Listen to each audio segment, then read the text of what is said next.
one on three. 1, 2, 3. What's up, everybody? Welcome to another episode of True Crime and Cocktails. We're so glad that you're here. As always, I am your host, Lauren Ash, and as always, I am joined by my co-hostess with the mostess, Christy Oxborrow. How you feeling? Doing great. Fantastic. I didn't hit leave when Zoom asked me, is it okay if this is being recorded? I stared at it for a really long time and made sure that I was clicking on the right one. Listen, they're very close together. We've been burning the midnight oil this month. Yeah. So, you're doing the best you can. And I think you need to give yourself some props. Yeah. Look, I mean, before we hit record, before I actually did hit record, we were giving props to ourselves we've done a lot of work in a small amount of time. So. A lot of work this month. That's right. Yes. Which I think is wonderful. It's nice. It's nice. Oh, I agree. Yeah. Now I think it was a TikTok, but I'm an older woman, so it was a reel to me. Mm-hmm. And it made me question myself, and I'm curious where you will be at. I cannot wait. It was a group of women, and it was, they're all on vacation, and it was, how many pairs of underwear did each of us bring for a 10-day trip? And then it shows each person and how many pairs they brought. And I know how many I would bring. So I'm just curious. For a 10-day trip? Yeah. Say you're going for 10 days. How many pairs you bringing? 22. If I had them, 22. Wow. Okay. There's a method to my madness, for the record, but. Okay.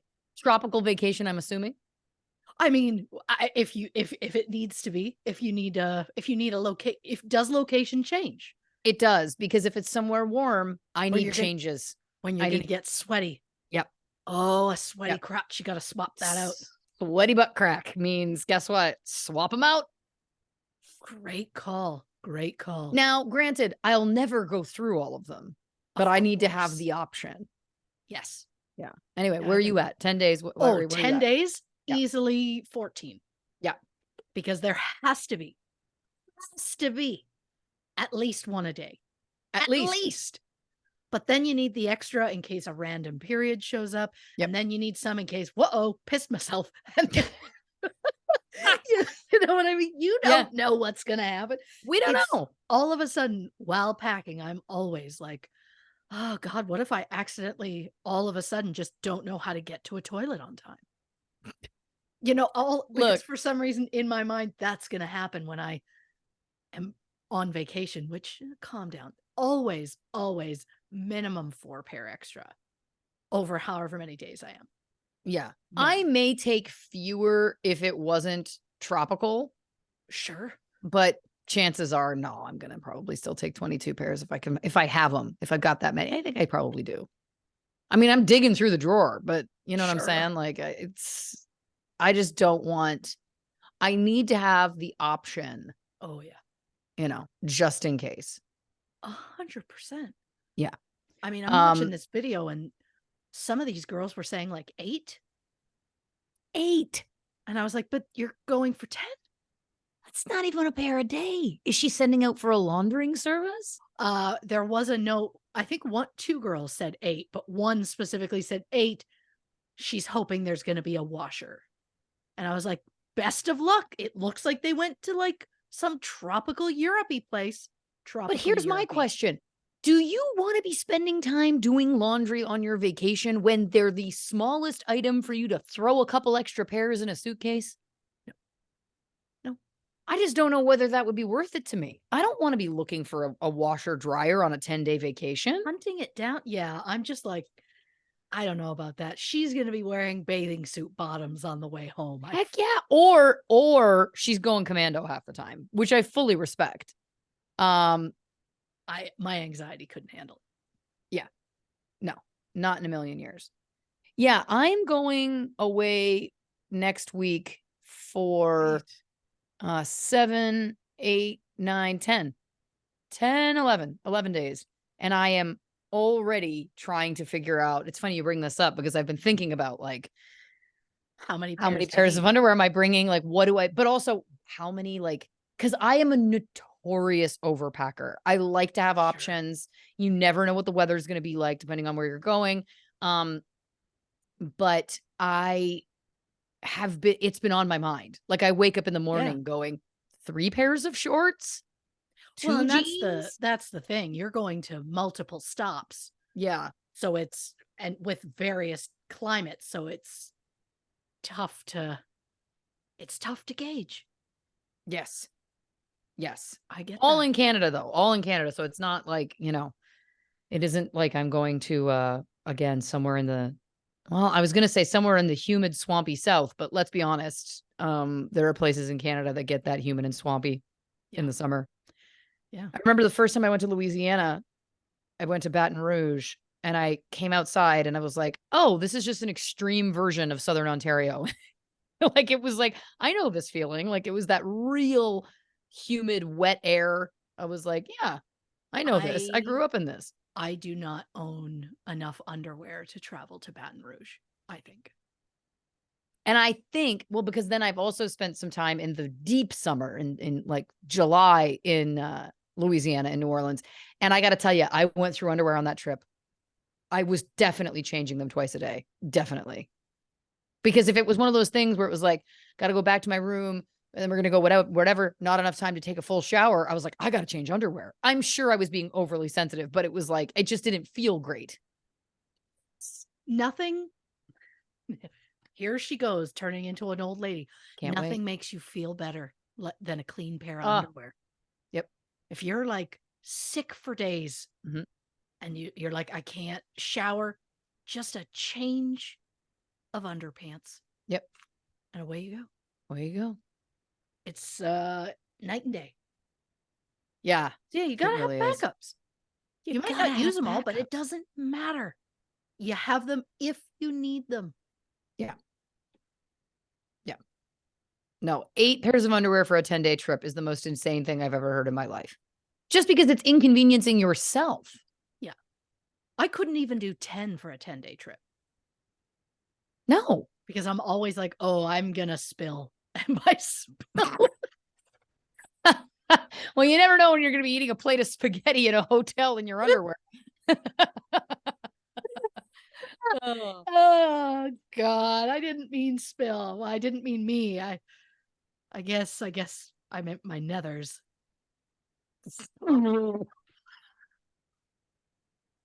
This is it. This is the sign that we've done too much too soon. We've done a lot in 2 weeks. Yeah, we've been on a pace that is I don't think sustainable for us long term is what I think I'm learning. I just said my nethers spilled, so I don't believe. But that'll be the joke. There's going to be someone that's like, I think this is the best moment ever. And it'll be like, And you know what? That's what's Yeah. nice about our dear listeners is that they see us. Yeah. They see us. And for Yeah. people who are just coming in for the first time, don't run away yet. Give us another chance. Stick around for another half hour. We talk about more than underwear, I promise. And listen, this is just cool, good, cool fun. Good, clean fun. Yeah. Good, clean underwear fun. There it is. There it is. Come on. I also just have to say, so, and I want to preface this, I am in no way paid by this company at all, but I have been known to order some undergarments from Skims, which is Kim Kardashian's. Oh, of course. And Yes. I will be honest, I am just a fan. I do like certain bras and underwear that they do. Sure. I should maybe go and get it, but I don't want to stop us from recording. I ordered a bikini from them, which I was like, oh, that's cute, whatever, it's revealing, but I have my own pool, so it's like, it's not, I have different tiers of bathing suits that I buy, things that it's like, am I wearing this out or is this just for me and people close to me or whatever. What arrived, the top, I ordered a size up because I was on both parts, which is probably also going to be a mistake because it's just going to be skimpy but baggy, if that makes any sense. I haven't tried it on yet boy. because what has arrived at the top, I'm like, okay, I think I can get in there. Like that looks like, and it's kind of like more of a tank top, like a tiny sports bra kind of style, like a pullover. That feels fine. These bottoms, oh my lord. I'm like, this is a size up, and it's not at all what I thought I was getting. It looked different on the model. And listen, they've got all different body types on there, which is great because I think that is helpful to try and see how you think something's going to look on you. Anyway, long story short, too late. I saw it and I went, I have to brace myself to try this on because I feel like it's going to be intense. And I don't say that that's not a negative thing about my body. It's not about my body. It's more about the feeling of like, can I wear just a couple of pieces of yarn into my pool? Like it's so small. It's so small. Yeah. Yeah. So stay tuned. I'll give you an update. Maybe I'll try it on the break. Look, I have complete faith that at some point a pool and a cocktail are going to be combined, and that'll be the second suit of the day. Yeah, I like to come out in a second suit sometimes if I'm hosting, especially. I like to like keep people guessing and then, oh, she's done a wardrobe change. You bring extra underwear, almost twice as much, if not more, Over than what twice you as need. much, yeah. Yeah. If you have your own house at your disposal, obviously there are going to be costume changes partway through. Yeah, that's easy. That's easy. Yeah. We'll see. We'll see what happens. And look, see, we told you, it's not always about underwear. Sometimes it's swim underwear. Oh my God. Yeah. These are definitely swim underwear. Like this does not feel like a bathing suit. It is definitely, and it's also sparkly. And doesn't feel like a bathing suit. I'm very curious to see how this thing holds up in the water is the other thing. Interesting. Yeah. It feels like it would just, and I could be completely wrong, but it feels like it would just take on water and get really heavy. Oh boy. So we're going to have to see about that too. And then I'm like, is this just a lounge suit? Not a functional water suit, you know? It never would dawn on me that you'd have to check if a bathing suit would be meant for water or not. I think it's inherently meant for water, but I don't know whether it's practical. Look, again, I think what I'm hearing from myself right now is just a lot of anxiety about this suit. There is some suit anxiety. Yeah. Which is far better than nether spills. Nether spills is the name of my Dolly Parton cover band. Nether spills. Oh, I like that. Yeah. Ladies and gentlemen, Nether spills. Playing their hit song. I slopped on my clam. Yeah. God, I'm going to need little castanets that look like little clams. Oh, why has no one done that? That's adorable. I mean, I'm into it. I wonder if clam castanets exist. They must. They'd have to. Castanets. I'm not seeing any. Oh, okay. Okay, those are, but there's not a lot of detail. Huh. This is $1 billion idea, or at least a $500 idea. Sure. Yeah. Who doesn't want a set of clam castanets? I want them being very realistic. You know what I'm saying? Like, sure. It feels like there's an opening in that market. Is the castanet market like rock solid?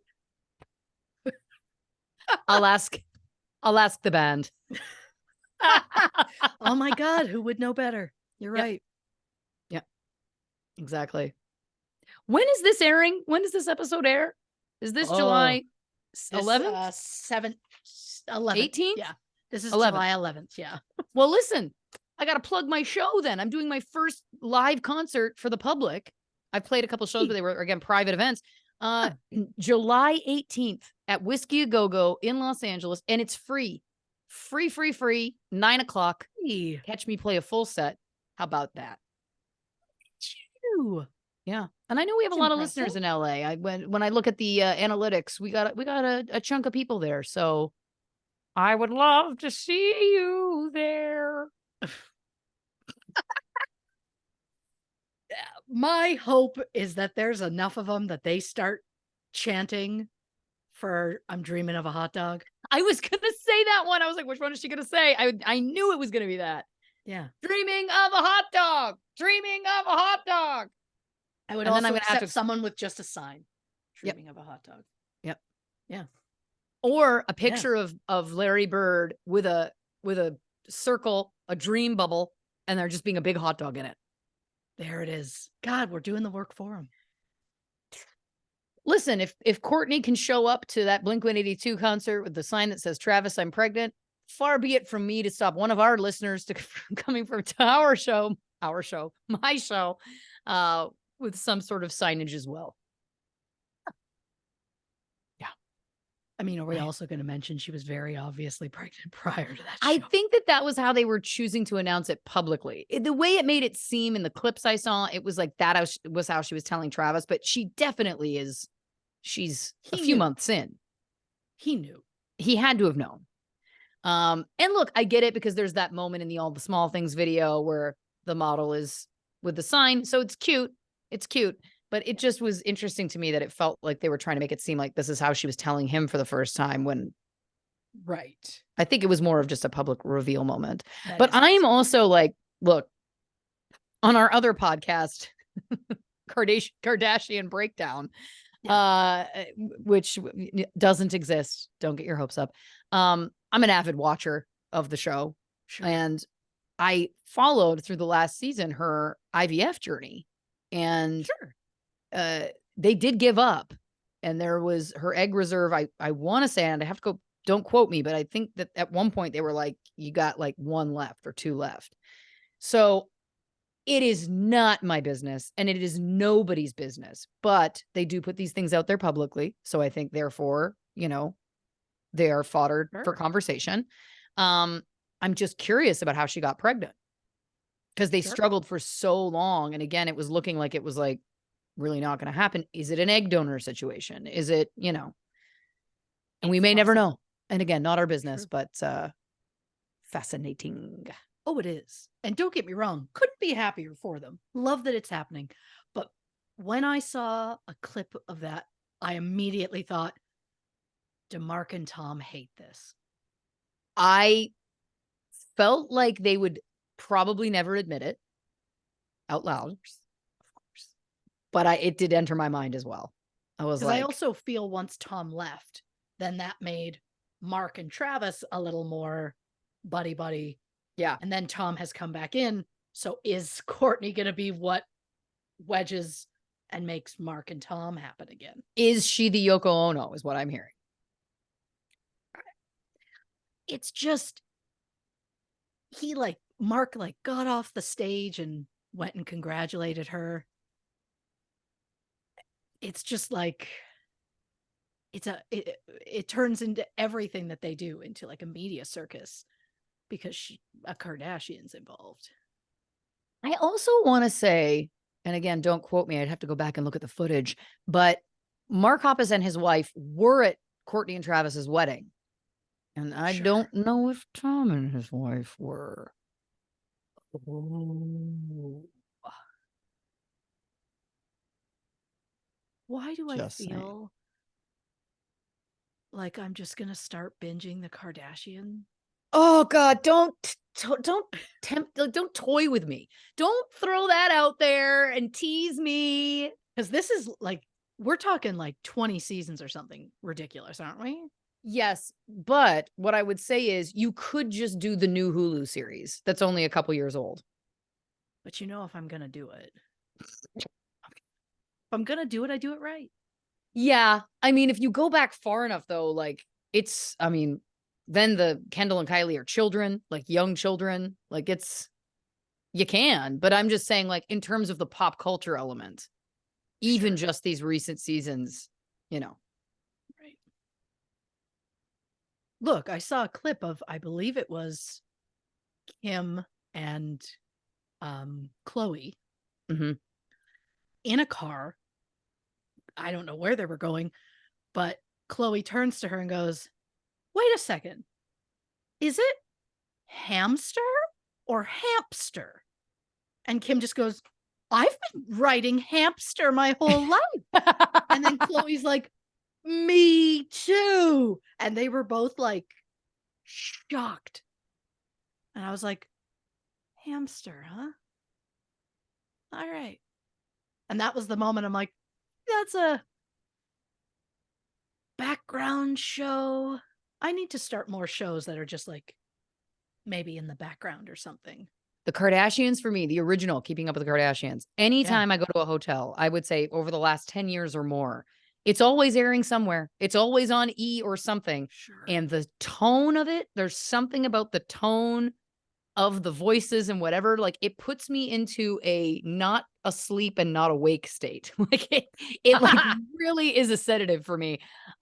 Which I love. I mean, many of the seasons I quote watched, but I wouldn't say I actually watched them. It was just like that kind of white noise that uh I love. Now, granted, the most recent seasons I have really watched, but that's also because it's so tied to current pop culture for me. Sure. And the Kanye West of it all, and the Of Pete Davidson of course. it all, and all of that, and, Right. Well, and now the hamster of it all. Hamster is I love that. I mean, I find that hilarious, and also, like, just different lives, man. Right. Different Oh, I've lives. also seen the clip of you'll love this is probably proof of why I should watch. It's one of the kids, Kylie or what's the other one? Kendall? Kendall? Yeah. I think fuck, I can't remember which one of them it was.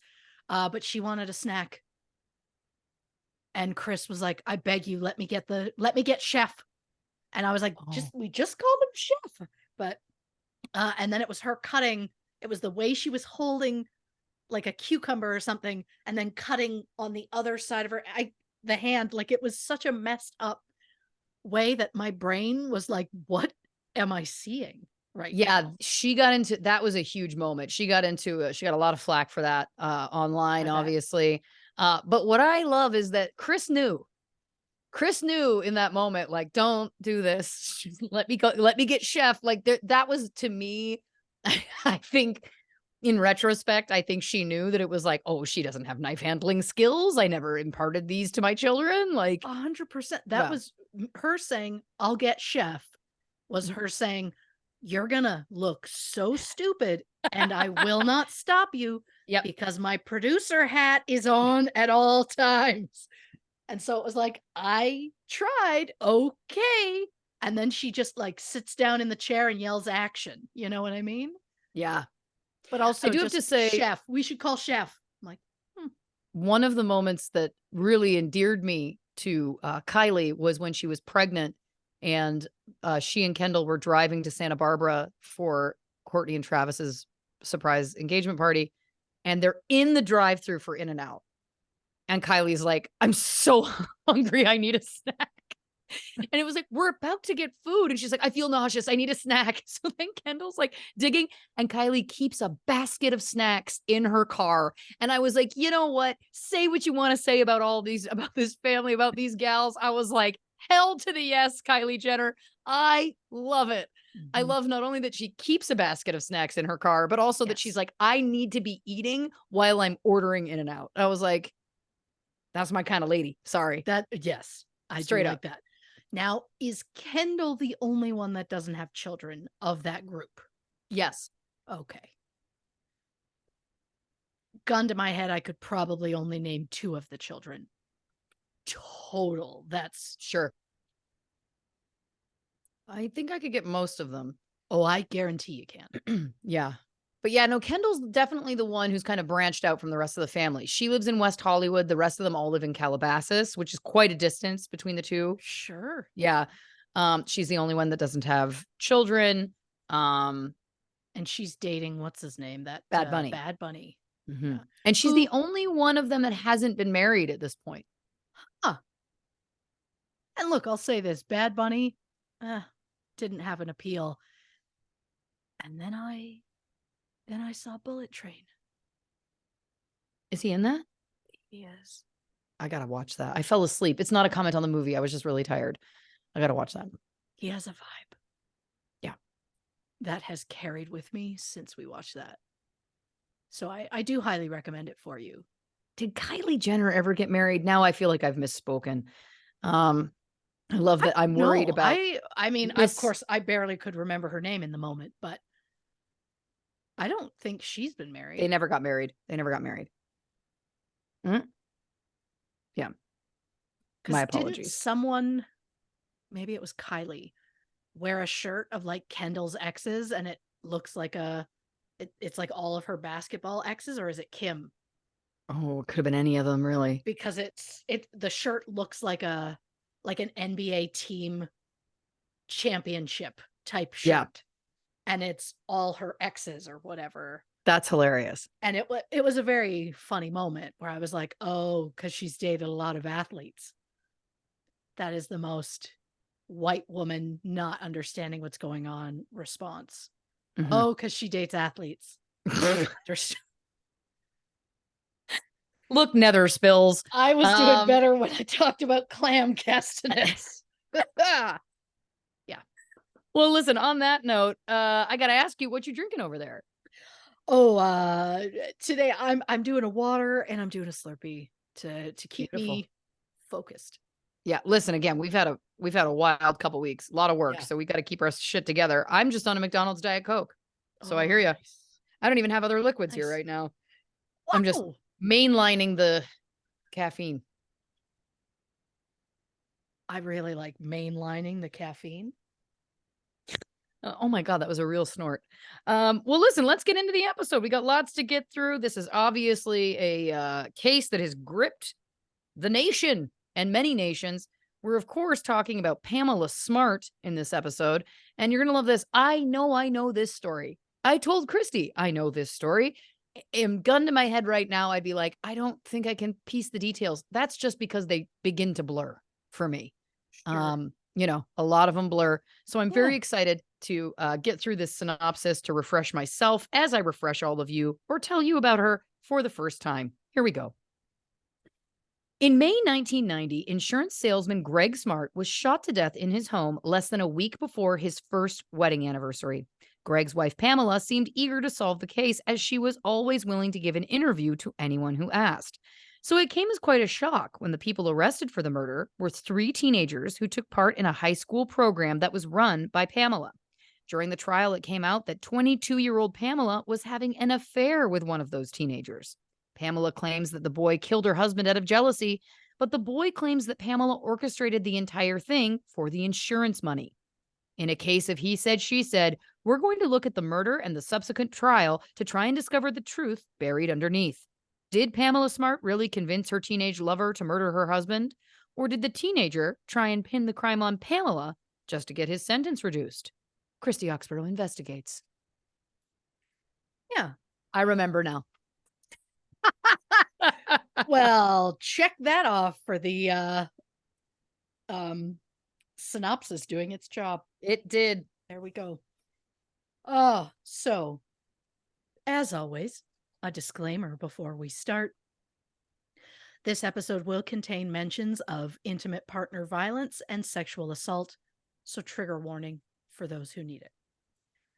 Pamela Ann Voyas was born August 16, 1967, in Coral Gables, Florida. She was the middle of 3 children, with Beth, 6 years older, and John Jr., 3 years younger. In 1980, Pamela's father, John, had concerns about the growing crime rate in Miami.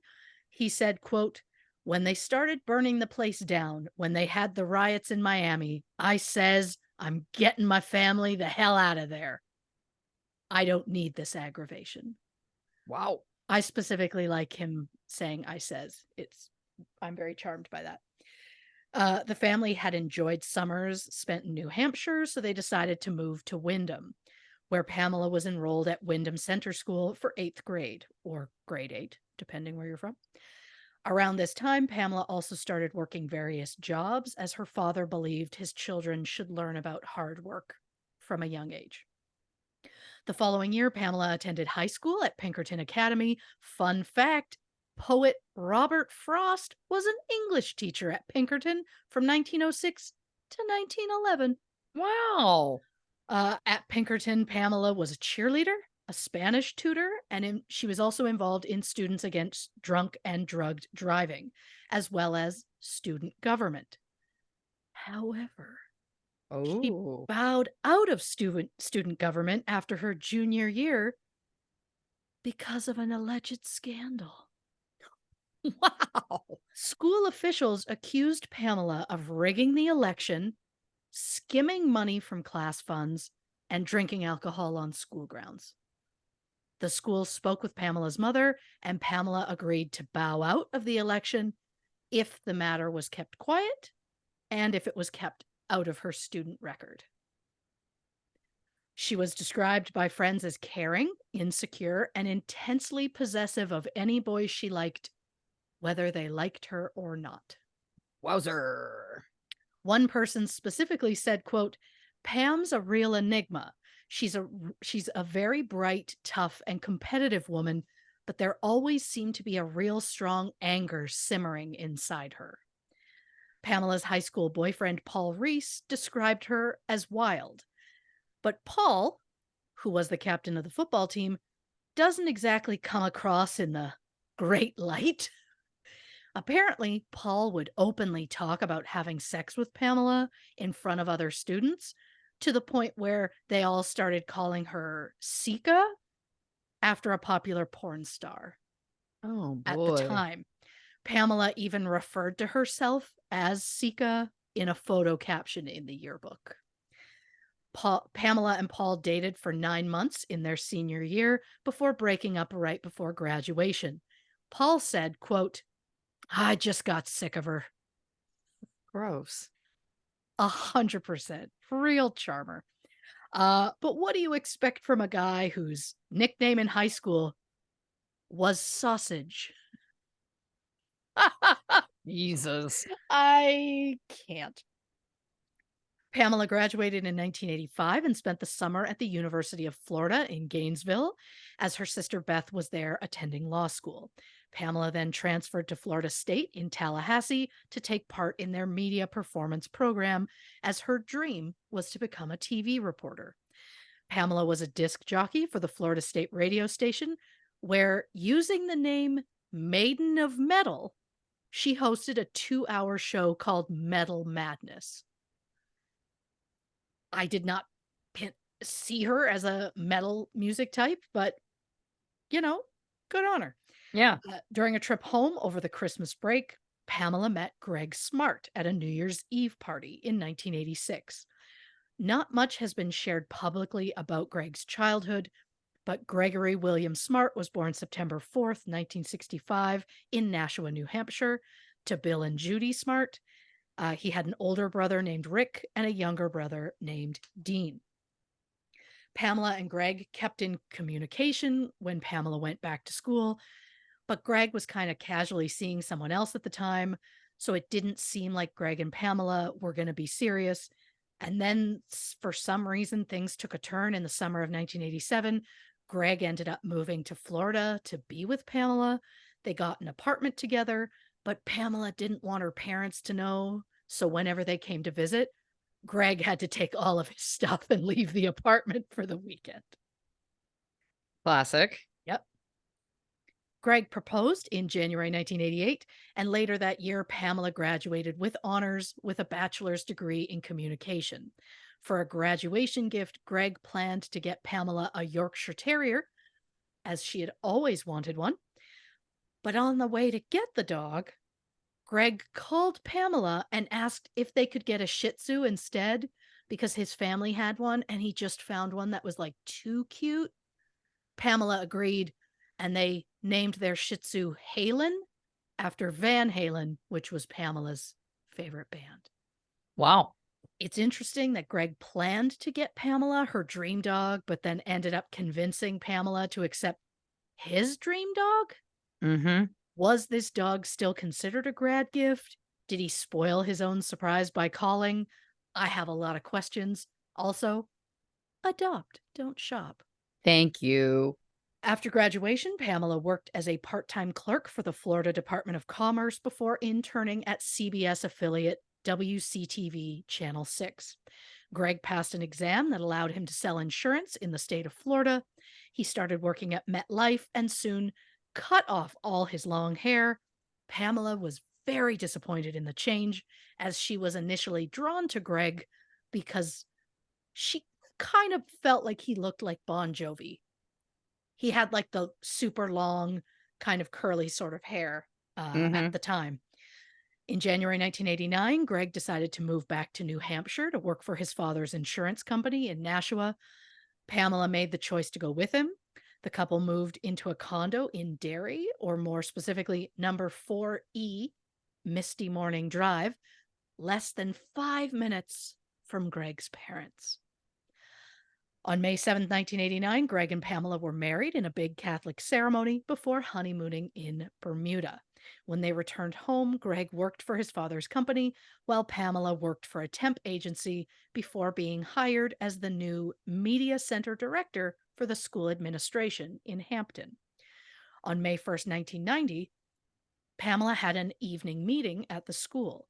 When it was over, she drove the 45 minutes to her condo in Derry, arriving around 10:10 p.m.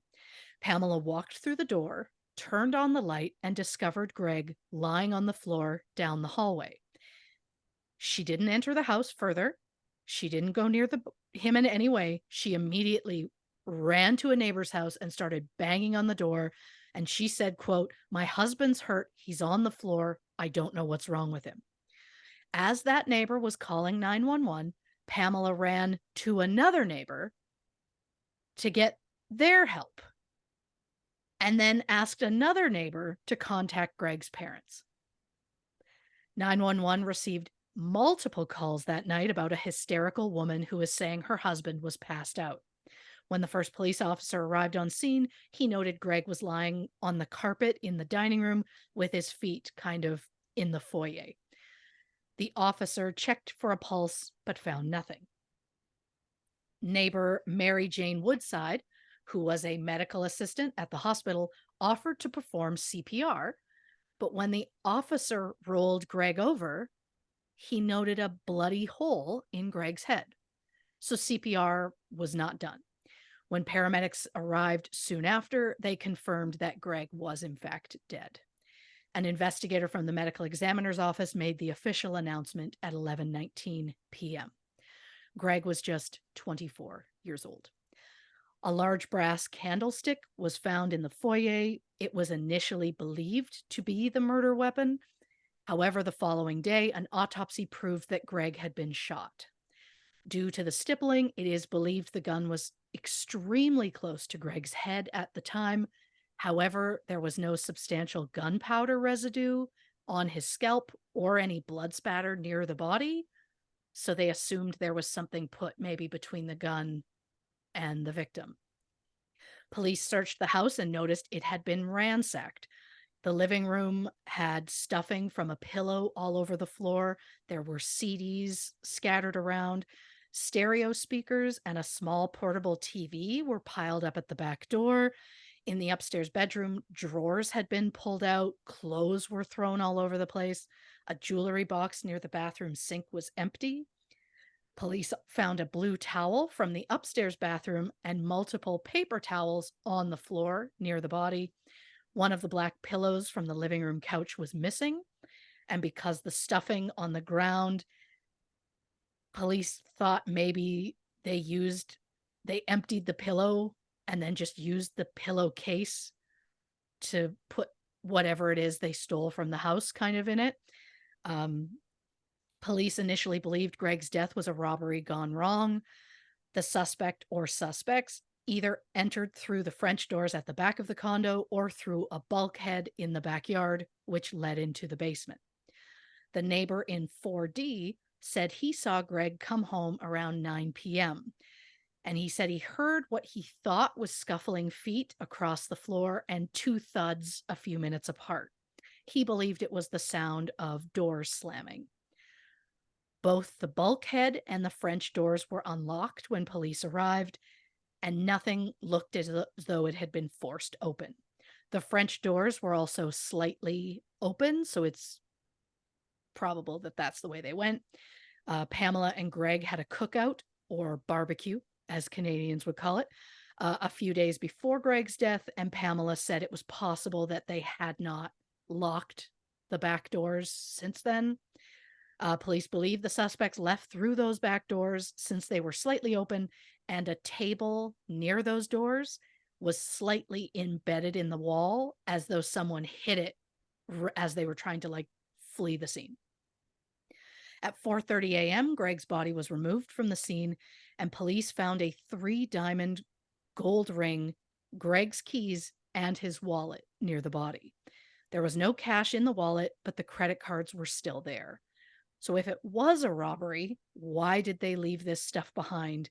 And why would they risk breaking into a house in a densely populated area on a random Tuesday night when it was likely someone might be home? So police questioned if maybe it was a targeted attack.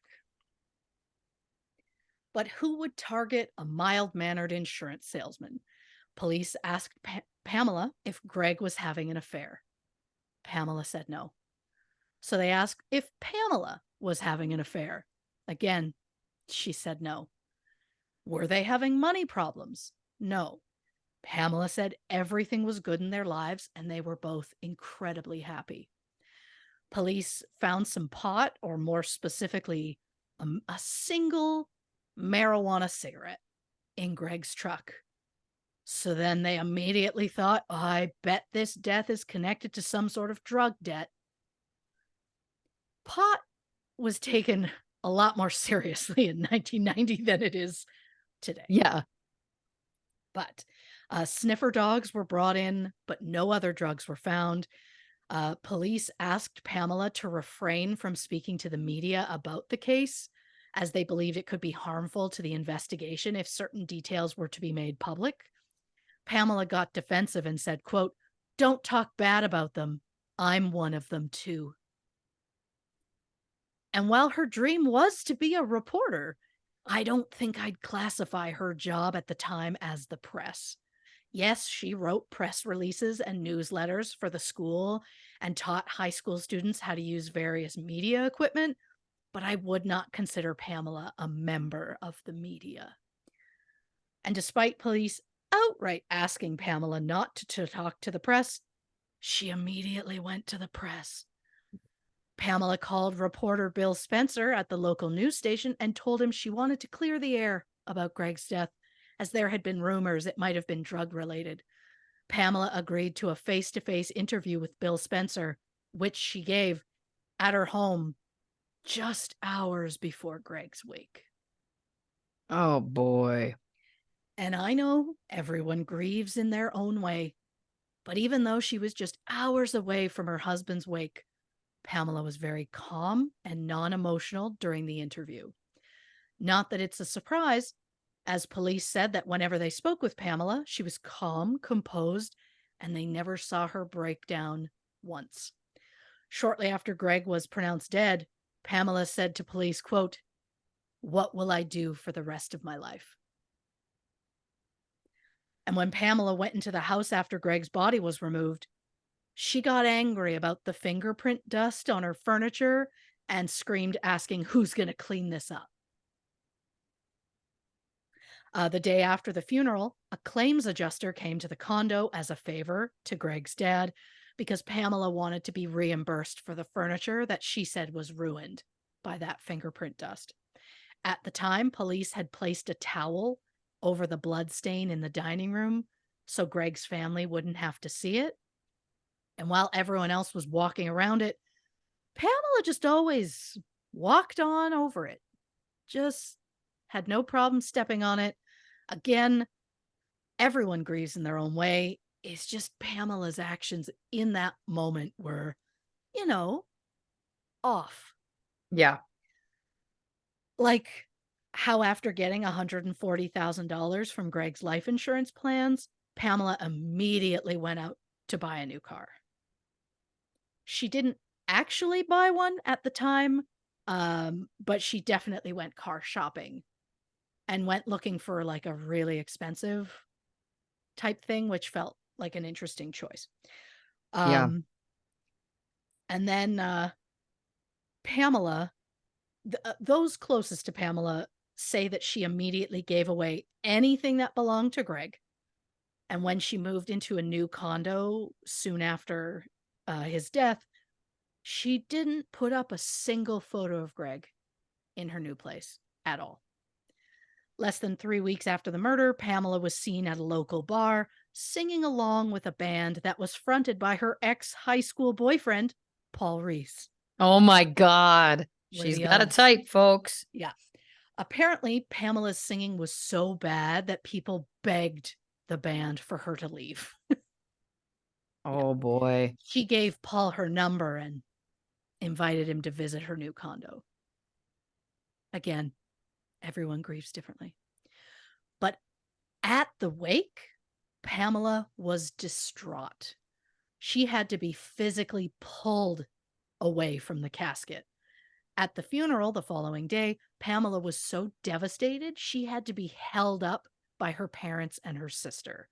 Greg's mother was so traumatized, she ended up being hospitalized, and both of Greg's parents were put on medications to handle the situation. At the funeral, people were told a memorial fund had been created in Greg's name. The purpose of the fund to buy equipment for the upcoming mass media course at the Winnicott High School in Hampton, a course that had been approved at the school meeting on the night of Greg's death, a course that would be taught by Pamela Smart. Pamela said, quote, "For me, it was important to find something positive out of this tragedy." Winnicott High School was located across the parking lot from Pamela's office, and since it was one of the schools that Pamela worked with, she was very familiar with the staff and students, especially those who had been through the freshman orientation program, Project Self-Esteem, which was a 3-day drug and alcohol awareness program. Barbara Kingsman, the counselor at Winnicott High School, who ran Project Self-Esteem, decided to bring 3 students with her to Greg's wake to show support for Pamela. Barbara chose the 3 students whom she felt were the closest with Pamela, which included Billy Flynn, Vance Lattamy Jr., and Cecilia Pierce. I read a book about this case, and while I give it props for some of its very detailed information, I am so disappointed in how these 3 students were initially described. And I probably shouldn't say the name, but I will. This is a quote from Stephen Sawicki's book. Quote, "Billy, who at 16 had brooding eyes and shaggy dark hair that hung down his neck. Vance, 17, quiet, inscrutable, and bespectacled. Cecilia, who was 15, overweight and clingy." Now, maybe I'm just being sensitive here, but I find it off-putting to see the very obvious difference in how he described the males versus the female teenagers here. It's off-putting, and I mean, again, I just don't think it's just me, because this is, I don't care for it. Anyhow, the 2 boys, Billy and Vance, knelt in front of the casket at the wake, which is a strange move. But is there a reason they were acting strange? Well, you're going to find out soon. 2 days after the funeral, Pamela gave yet another interview, this time with a newspaper, where she mentioned the memorial fund that had been set up. She said, quote, "I had talked to Greg that day, and he was really excited about whether or not I'd be able to do this. He knew how important this was to me. He wished me good luck that morning. While I was driving home, I was excited to get home and let him know it had been approved." She also added, "We didn't have any problems. We were very happy. We just wanted to be together." Pamela then gave another interview where she told the reporter details of the crime scene, including the fact that there were no witnesses, that $300 worth of jewelry was stolen, She added, quote, "This was some jerk, some drug addict person looking for a quick $10." She also said, quote, "I've been told just that they are interviewing people and that it's a process of elimination. They do have to explore all kinds of different avenues. They have some leads. A lot of them turned out to be dead ends." On what would have been Pamela and Greg's 1-year wedding anniversary, Pamela did another interview with Bill Spencer.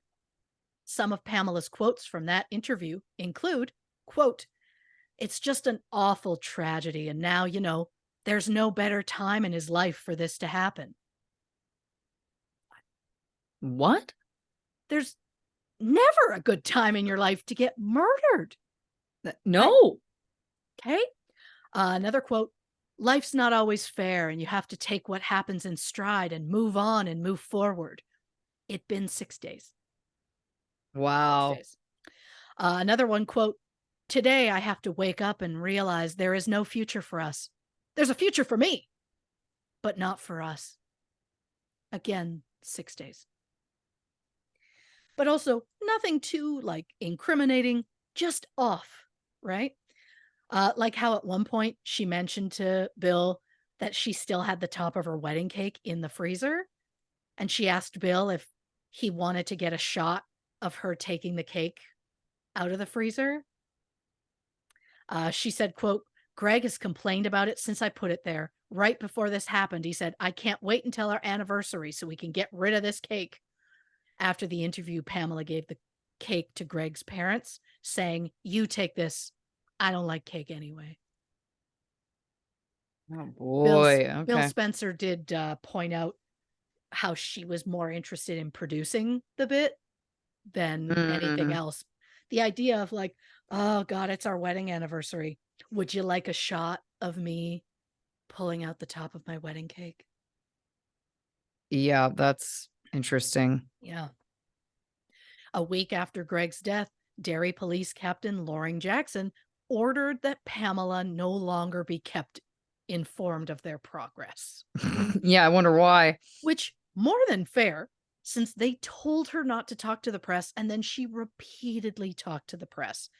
But Pamela was angry about it, telling reporters, quote, I have a right to know what's going on. I'm not being treated like the victim that I am. The police aren't telling me anything." They aren't telling you anything because you're a liability to their case, Pamela. Yeah. Without speaking to Pamela about it, police looked into the possibility of a drug debt but ran out of leads. They also checked if there was some sort of gambling debt, as Greg often visited Atlantic City. And according to Greg's phone records, he had recently made some calls to a gambling junket service, which is used to bring high rollers into casinos. This particular service had alleged ties to the mob, but police couldn't find any links between them and Greg's murder. Police also allegedly looked into one of Greg's neighbors who had a criminal record for violent offenses, as well as an ex girlfriend of Greg's.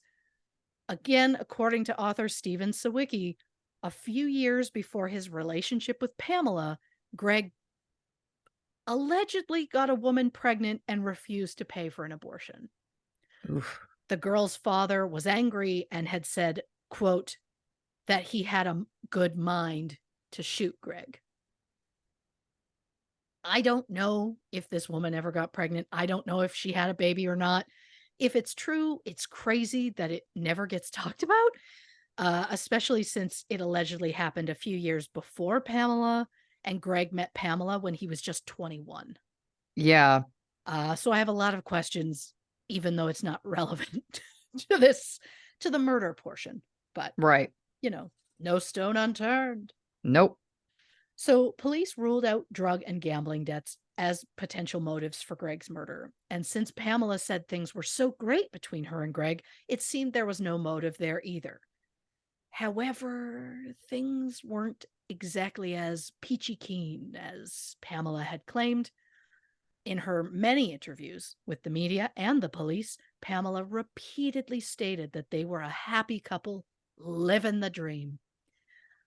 I mean, they had very similar personalities, Friends said both Pamela and Greg liked being the center of attention and that they both had a strong ego. They both also chose unique spellings for their nicknames because they wanted to stand out from everybody else. Greg was spelled Greggg, and Pam was spelled Pame. That's Pame. It is absolutely not Pam, but yeah. Just add another M. Pamm. Yeah. Oh, actually, that would look really cute with the double G and the double M. Yeah. But, What a psycho. But I love that I'm calling her a psycho like over the spelling of a nickname. I couldn't be happier that that's where we got. That's Yep. what I thought we might get there, but I like that that's how quickly we got there. But regardless of their similarities, shortly before his death, Greg allegedly told coworkers his marriage was in trouble because he wanted to buy a house and have kids, and Pamela did not. Friends of Greg's also said that Greg knew how to push Pamela's buttons and that he loved pushing them to get a reaction out of her. Like the time they got into some sort of disagreement while driving home in the middle of winter, and he made her get out of the car and walk home. He thought that was hilarious. Oh, God. Yeah. And then there was his nasty habit of spitting beer in her face. Oh, boy. It happened once before they were married while they were out with friends at a bar. The bouncer allegedly threw Greg out for it, but after friends begged and said he'd be on his best behavior, the bouncer let him back in, and then Greg did it again. It is a behavior that continued after they were married, and I think it's gross and not in any way funny. No. There was also an incident a few days before Christmas in 1989 when Pamela showed up at her in-laws' house late at night, claiming that Greg had slapped her and tried to strangle her. When the Smarts spoke with Greg, he said he hadn't touched Pamela at all. He called her a pain in the ass and said he'd thrown her out. Pamela later said the slap was accidental, and then later after that said Greg had never hit her at all. But even if things weren't great between Pamela and Greg, police had no reason to believe that Pamela was involved. After all, she was at a public meeting at the time of Greg's death. But then 2 weeks after Greg's death, police received an anonymous tip. A woman who said that one of the teenagers she worked with talked about the murder of Greg Smart. The teenager told her coworker that Greg's wife planned to kill him for the insurance money, and that the night he was killed, the wife, quote, came home and put on a wonderful performance. When asked about the teenager, the anonymous woman said that the teen was friends with Greg's wife. The teenager turned out to be Cecilia Pierce, one of the 3 students who attended Greg's wake. So who was Cecilia, and why did she go to Greg's wake? Well, we'll find out after the break. Well, I love to see that for us. Cannot wait to get more insights into the Pamela Smart case. So grab another drink, hit the can, and we'll be right back with more on this episode of True Crime and Cocktails. Okay, clap 2 on 3. 1. Oh, sorry. Pick up my hands for a second. All right. 1, 2, 3. Welcome back to this episode of True Crime and Cocktails. We're, of course, discussing the Pamela Smart case. Before the break, Christy teased that we were about to learn some more about the one and only Cecilia Pierce. Yeah. That's exactly what I'm going to do. Fantastic. No, I'm not going to learn about it. You're going to learn about it. That's exactly what you're going to do. There we go. Barely here. So when she was young, Cecilia Pierce dreamed of becoming a reporter. So at the age of 15, she signed up to be an intern for the media coordinator at her high school. The coordinator, of course, was Pamela Smart. Cecilia and Pamela hit it off and became friends, often hanging out at Pamela's condo when Greg wasn't home. In fact, just before Greg's death, Cecilia spent an entire week at the condo. But she wasn't the only one. Oh, boy. Also staying at the house that week was 16-year-old Billy Flynn. William Patrick Flynn, known as Billy, was born March 12th, 1974. His mother, Elaine, graduated from high school in 1969 with the dreams of becoming a model. A couple years later, she married James William Flynn, known as Bill, who was heavily into drugs and alcohol. A year into the marriage, Elaine changed her lifestyle and became a devout Christian, which led to arguments with her husband to the point where Bill kicked Elaine out when she was 6 months pregnant. Elaine went to stay with her sister, but didn't tell Bill where she had gone. He eventually found her and called to tell her he was going to, quote, blow her away. Bill then showed up at the house hours later when Elaine happened to go into labor. He dramatically reached his hand into his pocket like he was going to pull out a weapon, but then he just like pulled out his hand in the shape of like a finger gun, pointed it at her, and smiled. It may have been some sort of joke to him, but it was actually psychological abuse. Absolutely. Elaine gave birth the following day. And somehow the couple remained together for 12 years until Elaine discovered that Bill had been cheating on her. She left him in 1986, and in January 1987, Bill died after he collided with a gas tanker while driving under the influence. Wow. Billy had some minor legal troubles in his early teens. Unfortunately, I don't know what they were since his records are sealed. But between that and his rocky home life, it's no surprise that in 1989, Billy was enrolled in Project Self-Esteem when he was 15 years old. The Winnicott High School counselor, Barbara Kinsman, created the program, which again was the 3-day drug awareness workshop.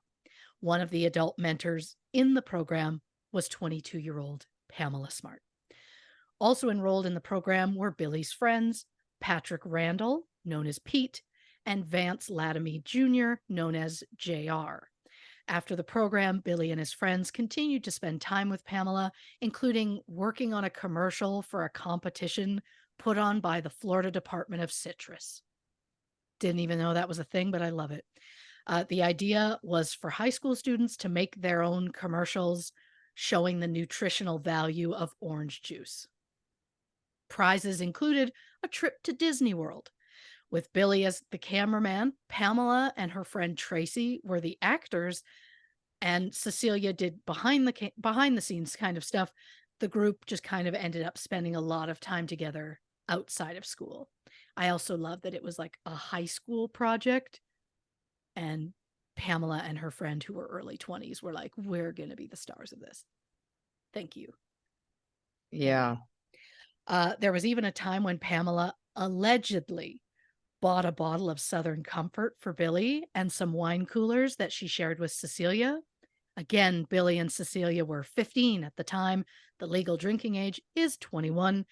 But we don't have time to focus on that, even though a person who supplies a minor with alcohol in the state of New Hampshire faces a $2,000 fine and a year in prison.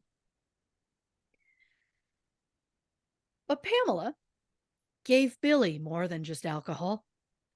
Pamela and her friend Tracy decided to take pictures of themselves for a modeling portfolio. Both women posed rather provocatively while wearing bikinis. Pamela gave the roll of film to Billy and asked him to get it developed because his mother's landlord owned a 1-hour photo shop. She believed he'd get a discount, I guess. Afterwards, Pamela let Billy choose some of the photos to keep, claiming she didn't think they were very good and she was just going to throw them out anyway. Okay. Yeah. And look, take whatever photos you want of yourself, by all means. But maybe don't take pictures of yourself in a bikini, kneeling on a bed, and then give them to a 15-year-old boy. It's bad. It's not great. No. But soon, Pamela was confiding in Cecilia, telling her she wanted to get a divorce, and that, quote, I think I'm in love with Bill. And that's the thing about Pamela. Every time she mentions and says his name, it's always Bill. It's never Billy, because of course Billy makes him sound young like he was, whereas Bill makes him sound like an adult. Yeah. I'm absolutely convinced that's why she does it, but neither here nor there. In mid-February 1990, Pamela invited Cecilia and Billy over to her condo to watch the movie 9.5 Weeks. What? If you aren't familiar, it's a movie from 1986 starring Kim Basinger, Mickey Rourke, and the ultimate queen, Christine Baranski. The movie is rated R for nudity and intense graphic sex scenes. Billy claims after the movie he and Pamela had sex for the first time. Pamela claims that didn't happen for another 6 weeks. Why would she be so specific about it? Probably because if they did have sex in February, it means at the time Pamela was 22 and Billy was 15, which makes it sexual assault. Whereas if they actually had sex in late March, like for the first time, like Pamela's claiming, Billy would have been 16, which happens to be the age of consent in the state of New Hampshire. Ever since, whenever Pamela mentions Billy, she always refers to him as 16. She will never admit that they were ever anything or that she even knew him at 15. It was always, he's 16, some 16-year-old, always 16. And I assume it's most likely to try and avoid any sort of lawsuit. The statute of limitations for sexual assault in New Hampshire is 6 years. However, in cases where the victim is a minor, the victim can press charges up until the time they turn 40. Billy has since, he's over the age of 40 now, but I just feel like she got into this pattern and she was probably trying to convince herself it wasn't as bad as it seemed. Right. But, psychologist, huh? Mm-hmm. So after they first had sex, Pamela told Billy they couldn't be together anymore. She said Greg didn't go away often enough, so they wouldn't get a chance to see each other. And Billy claims Pamela suggested if Greg wasn't around, well, they could see each other all the time. Pamela allegedly told Cecilia she only had 2 choices. She could either divorce Greg or she could kill him. And while she wanted a divorce, Pamela believed Greg would get the dog, the car, and the furniture, and she'd be left with nothing. And according to Billy, Pamela had told him that Greg had been physically and verbally abusive towards her, even at one point showing Billy a bruise that she claimed she got from Greg. Pamela has since denied any of that. According to Billy, Pamela started pushing the idea that Billy should get rid of Greg. And while Billy believed that Pamela was joking at first, she soon started giving him suggestions like Billy should wear gloves at the time. He should tie his hair back. He should use a gun instead of a knife. Oh, and he should put the dog in the basement first because she doesn't want the dog to get traumatized seeing the attack.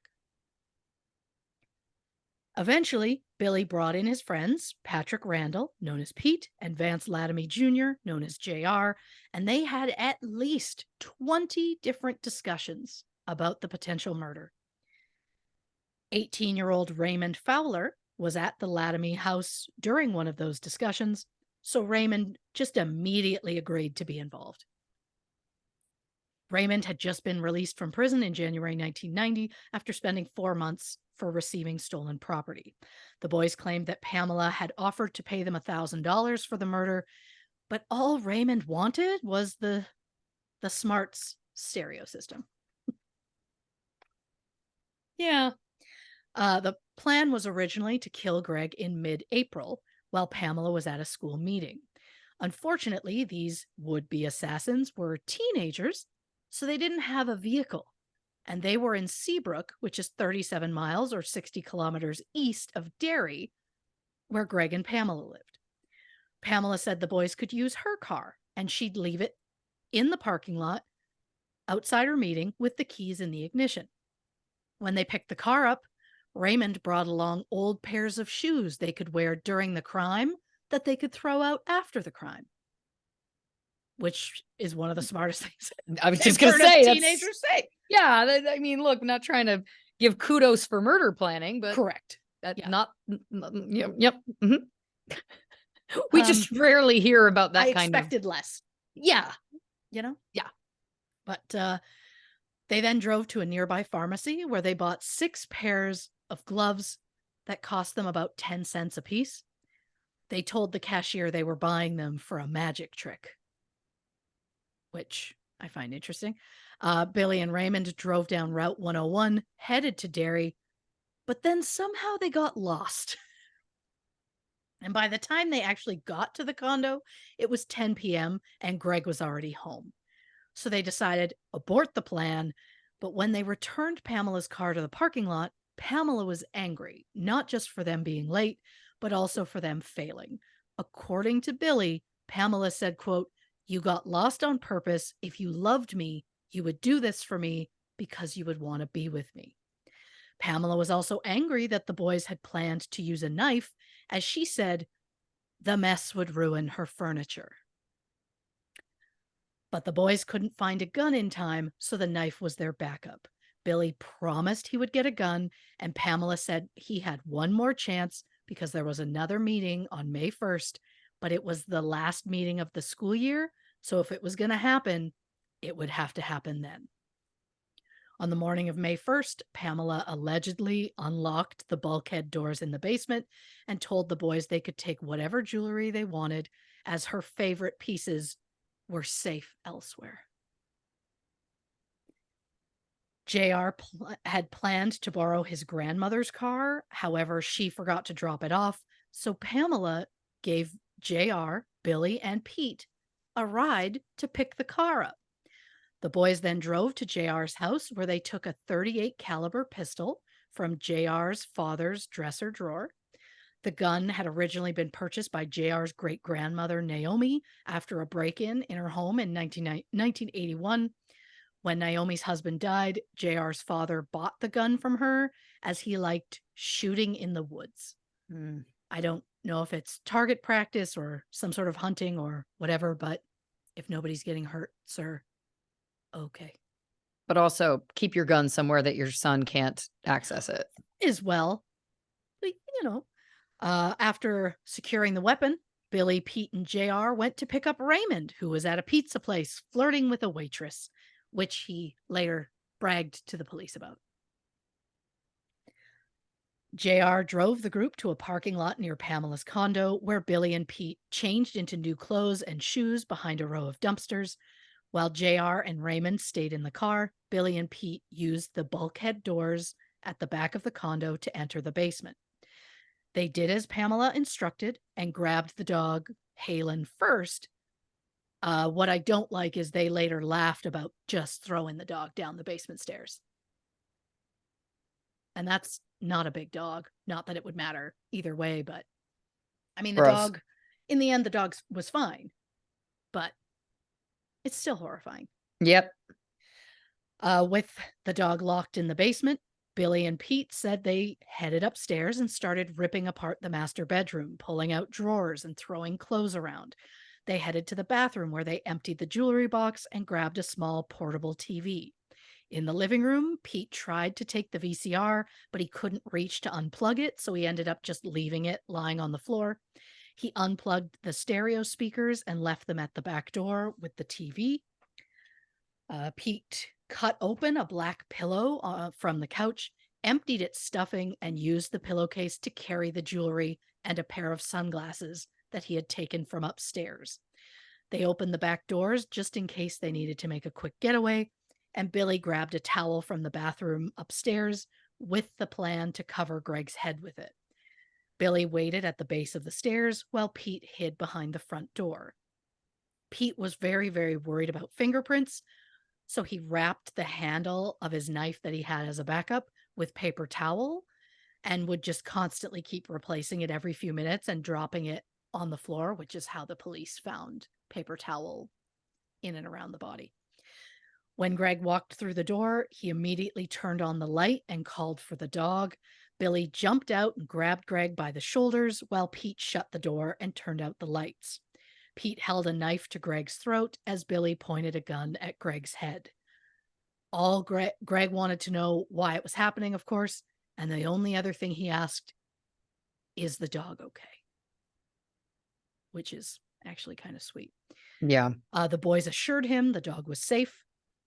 According to Pete, He asked Greg to remove his ring, and Greg said, quote, "I can't give it to you. My wife would kill me." I don't know if Greg really said that or not, but it is unsettling if he did. Once Billy fired the gun, both boys panicked and ran, leaving the stereo speakers and the TV behind, although Pete did grab the pillowcase.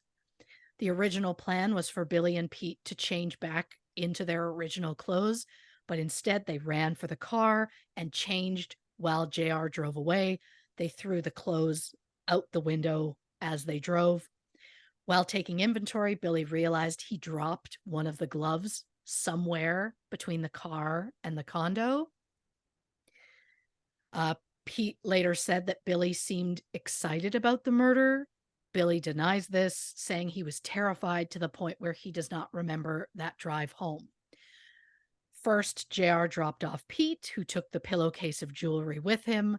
Then he dropped off Billy, who emptied the gun and then gave it to JR.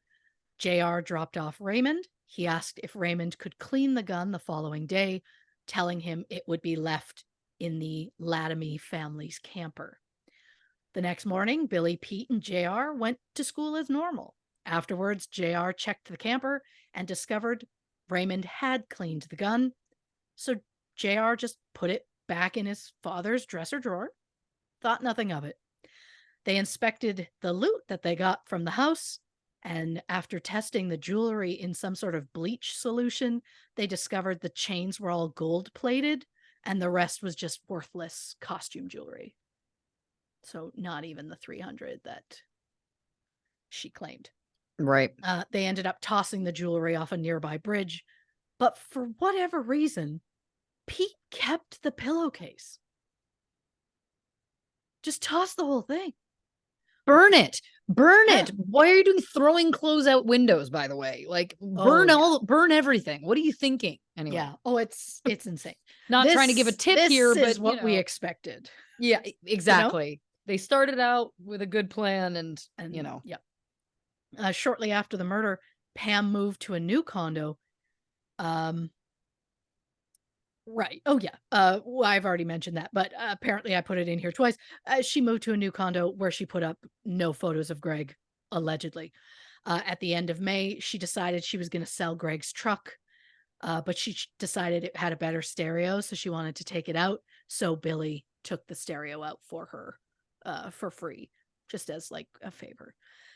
JR asked for the truck's speakers. Pamela said no. When JR pointed out that they still hadn't been paid for the murder, Pamela then offered him the speakers instead, and JR agreed. 2 weeks after Greg's murder, Cecilia went to her part-time job at Papa Gino's, where she told a coworker she knew a woman from Derry who had her husband killed for the insurance money. The coworker made that anonymous call to police on May 14th. But again, the police had no proof that Pamela was involved, and they had no idea at that point who the killers were. Then on June 10th, 1990, 40 days after Greg's death, Vance Latomy Sr. arrived at the Derry police station. Ralph Welch, who was a friend of JR's and a cousin of Raymond Fowler, had been living with the Latomys and overheard the boys talking about Greg's murder.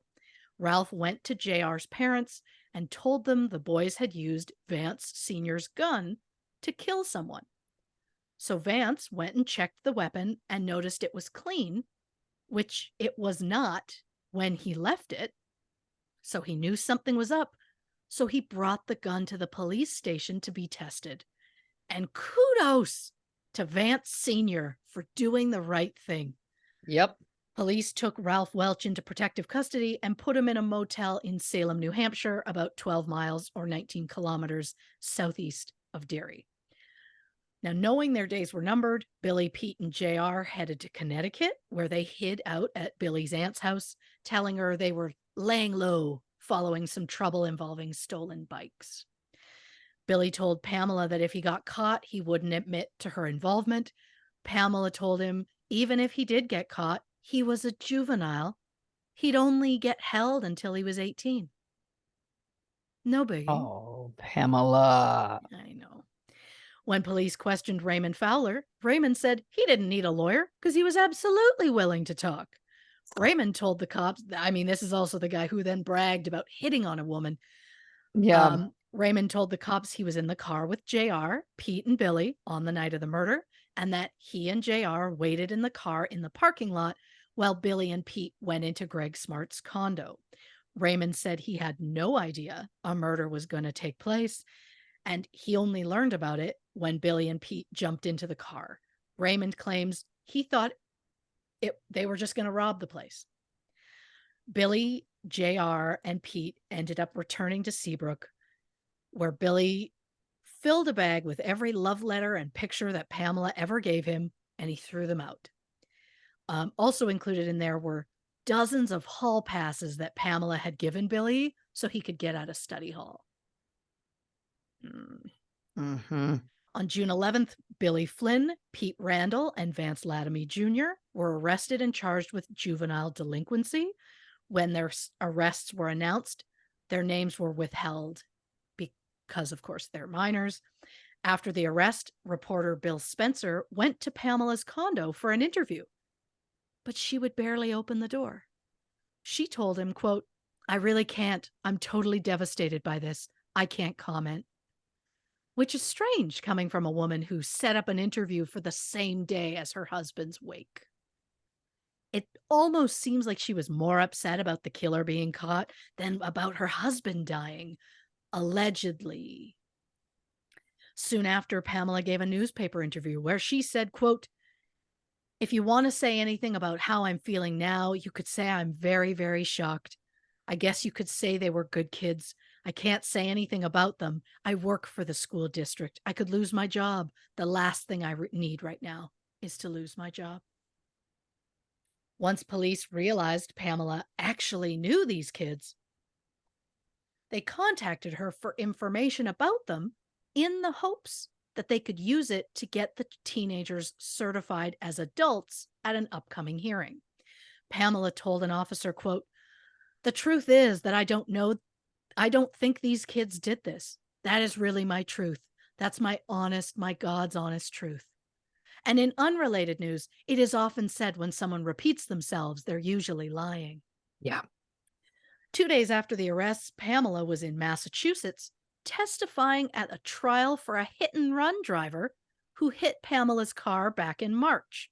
She testified that her friends Tracy Collins and Cecilia Pierce were also in the car with her at the time of the accident. But what Pamela neglected to say in court and neglected to mention in the accident report was that Billy Flynn was also in the car during that accident. But Pamela did not want a paper trail that linked her and Billy outside of school. On June 14th, 3 days after the arrests, news reports announced that a girl might soon be arrested in connection with Greg's murder.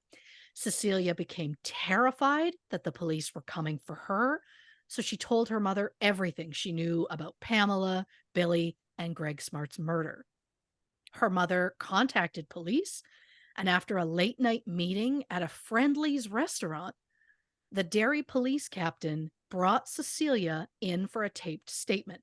Cecilia told the cops about the affair, the murder, and even how Pamela was allegedly upset with Billy for losing one of the gloves while fleeing the scene. The thing about those gloves, one of the detectives, who was a detective in training, was at the scene the day of the murder. He was looking for evidence, and he discovered a glove in the field behind the condo. However, he assumed it came from a nearby dumpster, which is also used by a medical office, so it was thrown out. But Cecilia's word against Pamela's was not enough for an arrest, so the cops asked Cecilia to call Pamela and try to get her to confess over the phone in a one-party consented telephone tap. On June 19th, Cecilia called Pamela at work and told her the police were on their way over to question her, and she was tired of lying. Pamela acted like she didn't know what Cecilia was talking about, and when Cecilia mentioned Pamela's affair with Billy, Pamela denied it. When Cecilia questioned why Pamela was sounding so strange, Pamela responded, quote, "I don't know whether my phone is tapped."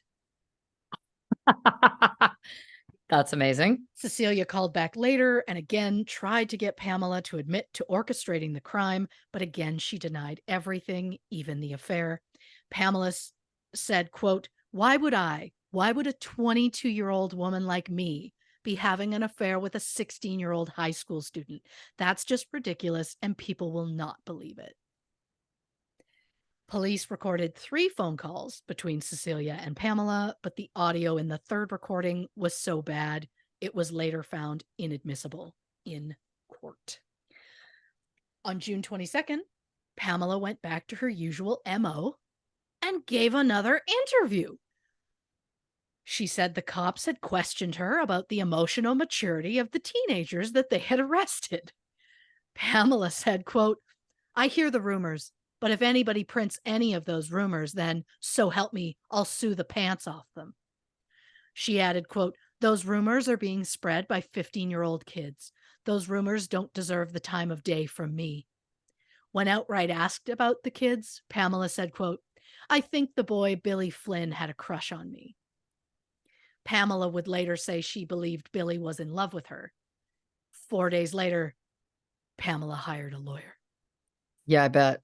On July 12th, police sent Cecilia, who was just 16 at the time, to obtain a face-to-face one-party intercept, meaning they sent Cecilia in to talk with Pamela while Cecilia was wearing a wire. And while Pamela never outright confessed, she was definitely standoffish about saying anything incriminating. The following are some of the quotes from that conversation. These are all things Pamela said. Quote, they don't have evidence because there is no evidence. If they get certified as juveniles, no one will ever know anything, and they'll all be out in a year, when they turn 18. Oh, they won't turn 18 in a year. Billy's only 16. So, she's not a math teacher. It's fine. Another quote, if you tell the truth, you're going to be an accessory to murder. So that's your choice. And not only that, but your family, what's your family going to think? I mean, they're like, Cecilia, you knew about this? And just when you think Pamela was done trying to shame a teenager into lying to the police, she also said, quote, don't think it's the end of your problems if you confess. No, because it's going to be your whole family's going to be like, fucking well, you knew about the murder. How could you have lived like that? And the newspapers are going to be all over you. How could you have known about that, And you're going to be on the witness stand a million times. Another quote, they did this all. I did not force anybody to do anything. They made their own decisions. And lastly, quote, I am never going to admit the fact that I told him, that I hired them, because I never paid them money. I never hired anyone. Also, when Cecilia brought up the idea of a polygraph, Pamela suggested she refused to take it. The following day, the police had Cecilia wear a wire a second time, where Pamela again hammered home that idea that Cecilia should outright lie to the police. Again, this is Pamela, quote, you are better off just lying. In order to arrest you and convict you for accessory to murder, that which means you knew about it before it happened, they would need to have evidence that you knew. Like, these guys are never going to get convicted for murder unless they have fingerprints and hair and shit and everything. But then she kept going. Quote, and if you tell the fucking truth, you're probably going to get arrested. And even if you're not arrested, you're going to have to go and you're going to have to send Bill. You're going to have to send Pete. You're going to have to send JR. And you're going to have to send me to the fucking slammer for the rest of our lives. If she told the truth, Pam, why would you have to go to prison if you had nothing to do with it? Great point. Oh God, she's still going. Still Pamela, quote, unfortunately, that's the situation you're in. But your parents are going to be like, fucking Cecilia, you know what the hell. I mean, I think your parents will get over the fact that you decided to not take a lie detector test, but I don't think they'll get over the fact that for the next 2 years, you're going to be going to trials, sending everybody up, to the slammer for the rest. Another quote from that conversation, Pamela said, quote, "There was a time when I was talking to you on the phone and you said to me, you should have just got divorced, something like that. And hopefully my phone wasn't tapped. Because when you said that, I could have shit when you said that. But if anything, if my phone is tapped and anybody asks about that, I'll just say you meant like if you couldn't understand why I would have killed Greg, because I would have just gotten divorced." Cecilia then said, quote, "He's not going to say that you offered to pay him. He's going to say you knew about it before it happened, which is the truth." Pamela responded, quote, "Right. Well, so then I'll have to say no, I didn't. And they're either going to believe me or they're going to believe a 16-year-old in the slammer. But then there's me with a professional reputation and a course that I teach. They're going to believe me." After the conversation, the police realized it actually didn't record because there was faulty wiring that caused it to malfunction. But thankfully, Detective Dan Pelletier was holding a micro cassette recorder to the speaker while they were listening, while it was essentially live, and he ended up recording the entire thing. The unfortunate part is the quality is not great, which would become a real sticking point for Pamela's defense team. The audio was so bad, the tapes were transcribed for the trial, and to this day, Pamela claims it's a conspiracy, and whoever transcribed the tapes changed the conversation to make her seem guilty. Soon after, the boys who were originally held as juveniles due to their age were transferred to Rockingham County Jail, where they would be charged as adults due to the severity of the crime and the teen's criminal history. Billy was charged with first-degree murder. Pete and JR were charged with accomplice to first-degree murder. On August 1st, Pamela Smart was arrested for first-degree murder. The following day, she was charged with accomplice to first-degree murder, conspiracy to commit murder, and witness tampering. In the lead up to the trial, Pamela publicly stated that her only concern at this point was Greg. She said, quote, "That's all I care about. I don't even care if you write that I did it. I do and everything like that, but I care more about Greg. And I want everybody to know that Greg was not a bad person." Pamela also said that Greg was the nicest person in the world, which is a big leap from the way that Pamela described Greg to Billy. According to Billy, he claims Pamela told him that not only did Greg like the dog more than he liked her, but that Greg was also physically and verbally abusive towards her, and that he had once seen a bruise that she said was caused by Greg. Since then, Pamela has stated, quote, "I've heard reports that my husband supposedly beat me. It's ridiculous." Pamela also calls the rumors of her affair with Billy totally absurd. In January 1991, about a month before the trial, Pete Randall decided to take a deal, which caused JR to take a deal, and then Billy. All three agreed to testify against Pamela at the trial and agreed to plead guilty to second-degree murder in exchange for reduced sentences. Billy Flynn and Pete Randall would each receive 40 years in prison, and JR got 30 years. On the day they pleaded guilty, police arrested Raymond Fowler on charges of attempted murder, conspiracy to commit murder, and tampering with physical evidence. A few months later, police added accomplice to first-degree murder to Raymond's list of charges. Raymond pleaded guilty to murder conspiracy and attempted burglary and was sentenced to 15 to 30 years. 300 jury summonses were sent out to the citizens of Rockingham County, which is more than any trial in the county's history. But most of the potential jurors had either moved away or died. So of the 300, they were left with about 147. And half of those were immediately excused because they admitted that they'd already absolutely made their mind up about whether Pamela was guilty or not. With the news of the boys' plea deal, the judge granted the defense 2 extra weeks to prepare the case, so the trial didn't start until early March 1991. The judge, who believed in media access to the judicial system, allowed 2 TV cameras in court to cover the trial.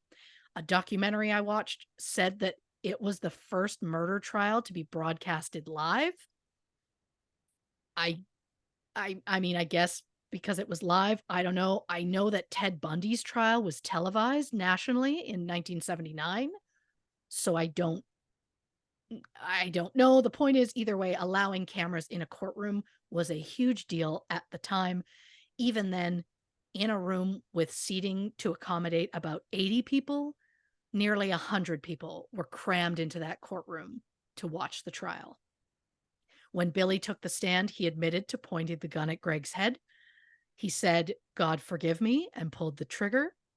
When asked why he did it, Billy said, quote, "It's because Pam told me to, and I loved Pam." When asked if he did anything people told him, Billy responded, quote, "Whatever Pam told me to do, yes, I probably would back then, yes." Billy also claimed that he and Cecilia both stayed at Pamela's condo the week before Greg's murder. However, when police asked who had been in the house in the days before the murder, so they could rule out specific fingerprints, Pamela didn't mention Billy or Cecilia. In a surprise move, when Pamela took the stand, she actually admitted to the affair. But she claimed she only did it because Greg confessed that he had an affair first. Pamela says Greg admitted to having a one-night stand around Christmas 1989. I don't know how accurate that is. A friend of Greg's claims that during a trip to Atlantic City shortly before his death, Greg confessed to him that he had cheated on Pamela. But of course, I don't know how accurate that is. And while Pamela admitted to the affair, she was adamant that she and Billy did not have sex until March 24th, because by then, Billy was 16, the age of consent. The prosecution asked, quote, "So this was a conscious decision on your part not to tell the police about your affair?" Pamela said, quote, "Right. And also, the police never asked me." Prosecution said, quote, "If they would have asked you, though, you would have told them, right?" Pamela said, quote, "I can't speculate on that. I don't know." But the thing is, Pamela, the police did ask you. Right after the murder, the first 2 questions they asked were, 1, was Greg having an affair? And 2, were you having an affair? Pamela said no to both. She then added, quote, "I thought if the police knew I had an affair with Bill, then they would automatically conclude that I was involved in the murder."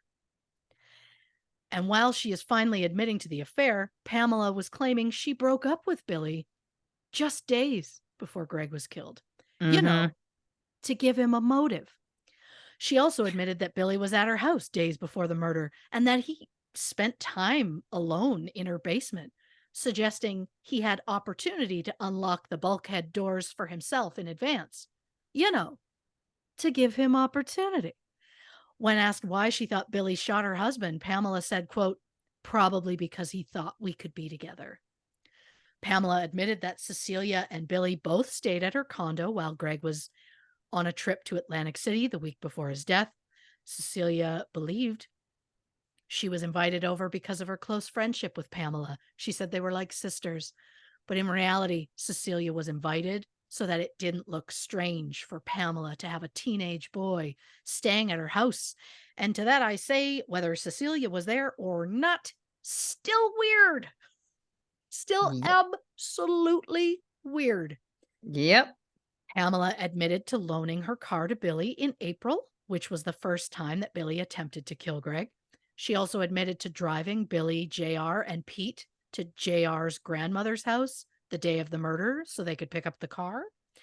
When asked about the wiretap recordings, Pamela said, quote, I figured if she knew more about the murder, then she would tell me if I acted like I knew about the murder beforehand. Basically, she was trying to pretend that she knew what Cecilia was talking about so she could trap Cecilia into giving more information. Pamela said she wasn't acting rationally because her husband had just been murdered. Oh, sure. Yeah, yeah. But if Pamela was involved, what was her motive? The prosecution claimed that Pamela wanted out of her marriage and she wanted Greg's insurance money. After Greg's death, Pamela received 140,000, which is equivalent to about 325,000 in 2023. But Pamela testified she was happy and financially sound. She had no reason to want Greg dead. A quote from her testimony: I had every single thing that I wanted. There's not a single thing that I didn't have that I wanted. Not only that, but it's like a notion that you could just kill somebody that you married, that you loved, that you plan to spend the rest of your life with for money is just crazy to me. She added, quote, if I'm so friggin' money mad, why would I be going out with a 16-year-old person that doesn't even have a job? To me, it would make more sense if I had like a 40-year-old lover that was like a millionaire or something. And yeah, I see Pam's point, but also, no one was assuming you were with Billy Flynn for life. But also, she was getting money potentially so she could be with him because he didn't have any money, right? Yep. Like, Mm-hmm. that plays into a motive like, Yep. that's so silly. Okay. Yeah. I think that Greg may have been controlling, and Pamela was drawn to a situation where she was the one who got to call the shots in a relationship. Mhm. And if she had had an affair with a millionaire, maybe she would have just up and divorced Greg. And maybe it just wasn't the money. Maybe it was also spite for how Greg had treated her and her simply not wanting Greg to have anything. But I think that money is often a huge motivator, and I'm sure it was in this case as well. A story from Greg's mother, Judy, just to get an idea, paint a picture, if you Mm. will. Judy said after the wedding, Pamela invited her over to the condo, and Pamela just starts pulling out all the cards they received for their wedding. Each card had a handwritten note inside that indicated how much money that person gave as a gift. According to Judy, Pamela read through the cards like, oh, this uncle gave me $100. This person gave me 300, that sort of thing. Then she went through the smart side of the family, the smart family side, I should say, of the guest list, and said, like, this person only gave $30. Do you know that 30 doesn't even pay for the price of the meal? Pamela then kept listing amounts, trying to shame Judy for how little she felt the smart family side gave them for their wedding. Judy just kept saying, okay, that's enough. You can stop. And according to Judy, Pamela just would not stop. So Judy just up and walked out. Wow. Yep. I cannot imagine going through any sort of gifts and complaining that someone didn't give enough. If this story is true, what a spoiled fucking brat. Which reminds me, I point out a lot in this story that Pamela was an adult and her boyfriend was a 15, 16-year-old child. But it is also good to remember at the time, Pamela herself was only 22. Yes, legally an adult, but in a lot of ways, still a child. Old enough to know better, but young enough that her brain wasn't fully yet developed. And if she did orchestrate this whole murder, I don't give her a pass because of her age, just like I don't give Billy a pass for killing a man in cold blood, even though he was just a teenager.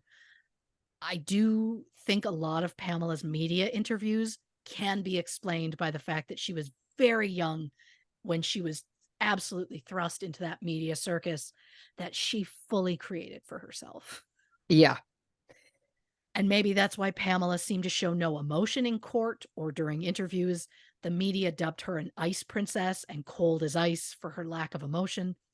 Everyone grieves differently, but it just looks incredibly suspicious when Pamela is sobbing and distraught at the funeral and then zero emotion after that. Maybe it had to do with her processing everything. I don't know, but the media raked her over the coals for it. Pamela later pointed out it was unfair that her lack of emotion made her considered cold, because when Jackie Kennedy did the same thing after JFK's death, she was called stoic. And to compare yourself to Jackie Kennedy Yeah, is such an interesting choice. it really is. And when Cecilia Pierce testified, it came out that not only did Cecilia know about the murder plot, she had originally tried to supply the boys with a gun. Cecilia told Billy that one of her coworkers at Papa Gino's kept a gun in the glove compartment of her car. So Billy showed up at the restaurant when that woman was working and just rummaged through her car, but couldn't find anything. Billy then allegedly went to this woman's home and rummaged through the car again as though something might have changed. Cecilia also stated that Pamela was the mastermind behind the plan to kill Greg, but Pamela said Cecilia's lying. Pamela suggested Cecilia had a crush on Billy and that she was mad that Billy was going to jail over this. And if Billy's going to get punished, well, then Pamela needed to be punished as well. And of course, I don't know because I wasn't there. It just feels more like Cecilia idolized Pamela and wouldn't want her to go to jail. I mean, but that's speculation, so who knows? But the defense team tried to push the narrative that the boys killed Greg with zero input from Pamela, claiming the boys are liars. And yes, there were inconsistencies in some of their stories, such as, the main inconsistency for some reason was involving the ammo that they used. Billy testified that Pamela withdrew money from the bank and they went and purchased bullets together, but there is no record of any transaction happening. But when they first confessed to the crime, the boys said that they had talked a friend of JR's uncle into buying them hollow point bullets, which they told him were for target practice. And if they can't keep something as simple as ammo straight, it's easy to conclude that they might not be telling the truth about everything else, especially when there is no record of Pamela paying them for the supposed job. So if she did hire them, they were never paid for it, which almost makes this whole thing seem darker to me for some reason. But if there is no physical evidence, it is possible that Pamela is telling the truth and that she wasn't involved. Although I find that incredibly hard to believe. But through it all, Pamela has denied any involvement. She said, quote, "If I was guilty, I would have pleaded guilty and plea bargained with the rest of them." Although now I'm having a quick thought. If she did in fact give the truck speakers to that kid, couldn't that kid be like, "Hey, I got these speakers from her in exchange for that murder"? Yeah, but it's absolutely still her word against his, right? Well, that's the whole thing of this, which is a Yeah. nightmare. Yeah. So yes, I agree with you, but also, I mean, listen, I'll save it and get into it at the end, but it is fascinating just from a legal perspective. Oh, yeah, Yeah. 100%. So, after deliberating for 13 hours, the jury found Pamela Smart guilty on all counts. According to New Hampshire law, the charge of accomplice to first-degree murder means an automatic life sentence with no possibility of parole. After the verdict, Pamela told her lawyer, quote, "I can't believe Billy. First he took Greg's life. Now he's taking mine." Pamela's lawyers have since tried multiple times to get a new trial, as they felt things were stacked against them in that first one, including the fact that the jury was not sequestered during the trial. And their witness Raymond Fowler was no longer able to testify because he got arrested. Pamela's website implies that the police only arrested Raymond to make him ineligible to testify, like it's some big conspiracy. And I just assumed they arrested Raymond because he openly admitted to being involved. But maybe that's just me. But her website, PamelaSmart.org, also claims that during the affair, Pamela became scared of Billy because she claims he threatened to tell Greg if Pamela ever broke up with him. Pamela said she confessed everything to Greg and they promised to work on their marriage if she was willing to break things off with Billy, which she claims she did the following day. So, what happened to everybody since this time? Well, I'm going to start with Greg's parents because this is just kind of insane. During the trial, Greg's mother, Judy, woke up to a phone call at 4:45 a.m. The woman on the call said her name was Linda Avery and that she was the one who had an affair with Greg. Linda claimed she lived in Milford, Connecticut, and she met Greg through work. Linda also claimed that a few months ago, she gave birth to Greg's son, whom she also named Greg. Whoa. Soon after, Linda dropped off an envelope at the Smarts' house, and despite police telling them to keep it sealed, Judy and Bill used tweezers to remove the letter from the envelope. Inside was a photo of a baby boy who was about maybe 5 months old. A few weeks later, police were able to trace Linda's phone number to a house in Derry, New Hampshire. When they arrived at the woman's house, she denied any knowledge of the phone call or the smarts of all of it. Even though police noted a larger copy of that very same baby photo framed in this woman's house, the woman claimed, "Oh, right. I actually took a copy of that photo to a bingo game, and wouldn't you know, someone stole it?" Which is easily the worst lie That's that I wild. have heard on this show. Linda, who's of course not her real name, soon then admitted, "Oh yeah, okay, yeah, she did call the Smarts. She didn't know Greg personally, but she had spent hours watching the trial on TV." So, you want to get obsessed with a news story? Fine. Send your best friend repeated texts and voice notes about it until they wince at the sight of your name on their phone. But do not, under any circumstance, ever contact the victim's family, especially to lie and get their hopes up about a potential grandchild. Fucking gross, Linda. I know that's not her name, but I don't know her name. So, Linda it is. Especially when Greg's parents were so distraught over the loss of their son that they had both been put on medication to help them cope. Judy at one point was hospitalized. Her family said she was never the same after that, and Judy Smart did pass away in December 1998 from a neurological disease. Oh, dear. She was 60 at the time. Her husband Bill remarried a few years later and died in September 2010 at the age of 68. And before this even happened, Linda Avery also stopped the trial partway through because she contacted the prosecutor's office saying she was old school friends with Pamela, and Pamela had sent her a letter saying she was going to kill her husband.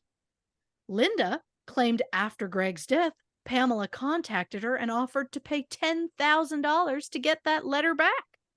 Linda said while watching the trial, she was concerned Pamela might be acquitted, so she planned to fake the letter to try and help the case. But then she never got around to it. Wow. I can't. So, Cecilia Pierce, who was 16 at the time of Greg's murder, was given immunity for her testimony. She is now a registered nurse living in New York. She also co-founded an animal rescue that finds loving homes for hard-to-place pets. Oh. Yeah.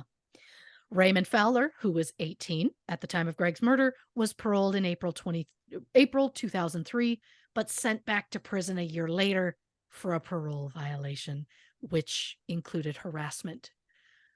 His sentence was eventually reduced and he was paroled in late 2005. Patrick Randall, aka Pete, was 17 at the time, was released in April 2015 after serving 25 years. Vance Latomy Jr., known as JR, who was also 17 at the time, was released in May 2005 after serving 15 years. Billy Flynn, who was 16 at the time, was released in June 2015 after serving 25 years. He currently lives in Maine with his wife Kelly, whom Billy married during his incarceration. And finally, Pamela herself. Pamela was 22 at the time of the crime. During her time in prison, Pamela claims to have been sexually assaulted, thrown into walls, and beaten. Within the first few years of her being at Bedford Hills Prison, Pamela says that her eye socket was fractured in an attack and she had to have a plastic plate surgically implanted, and that she no longer has feeling on the left side of her face. On a brighter note, while in prison, Pamela has earned 2 college degrees, including a Master of Science in Law from the Southern California University for Professional Studies in 2001, and a Master of Fine Arts in English Literature from Mercy College in 2003. She also earned a doctorate in ministry from Christian Leadership University in 2020. According to her website, Pamela, quote, accepts responsibility and is deeply remorseful for about what happened to her husband, Greg. And while that may seem almost like a confession, another part of the website clarifies that that remorse and responsibility are only regarding the affair, not Greg's death. The website states that Pamela, quote, has spent a great deal of time coming to terms with her role in the murder of her husband.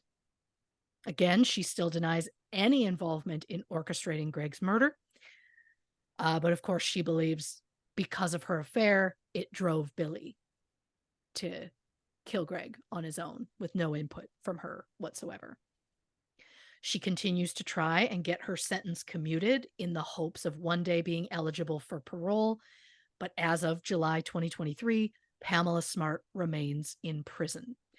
The case of Pamela Smart was dramatized in a 1991 TV movie, Murder in New Hampshire, The Pamela Smart Story, which stars Helen Hunt as Pamela and Chad Allen as Billy Flynn.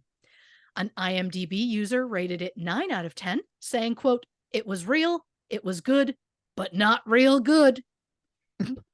That same user also said, quote, I wouldn't rate the movie as high as I do if Chad Allen didn't look so cute in it.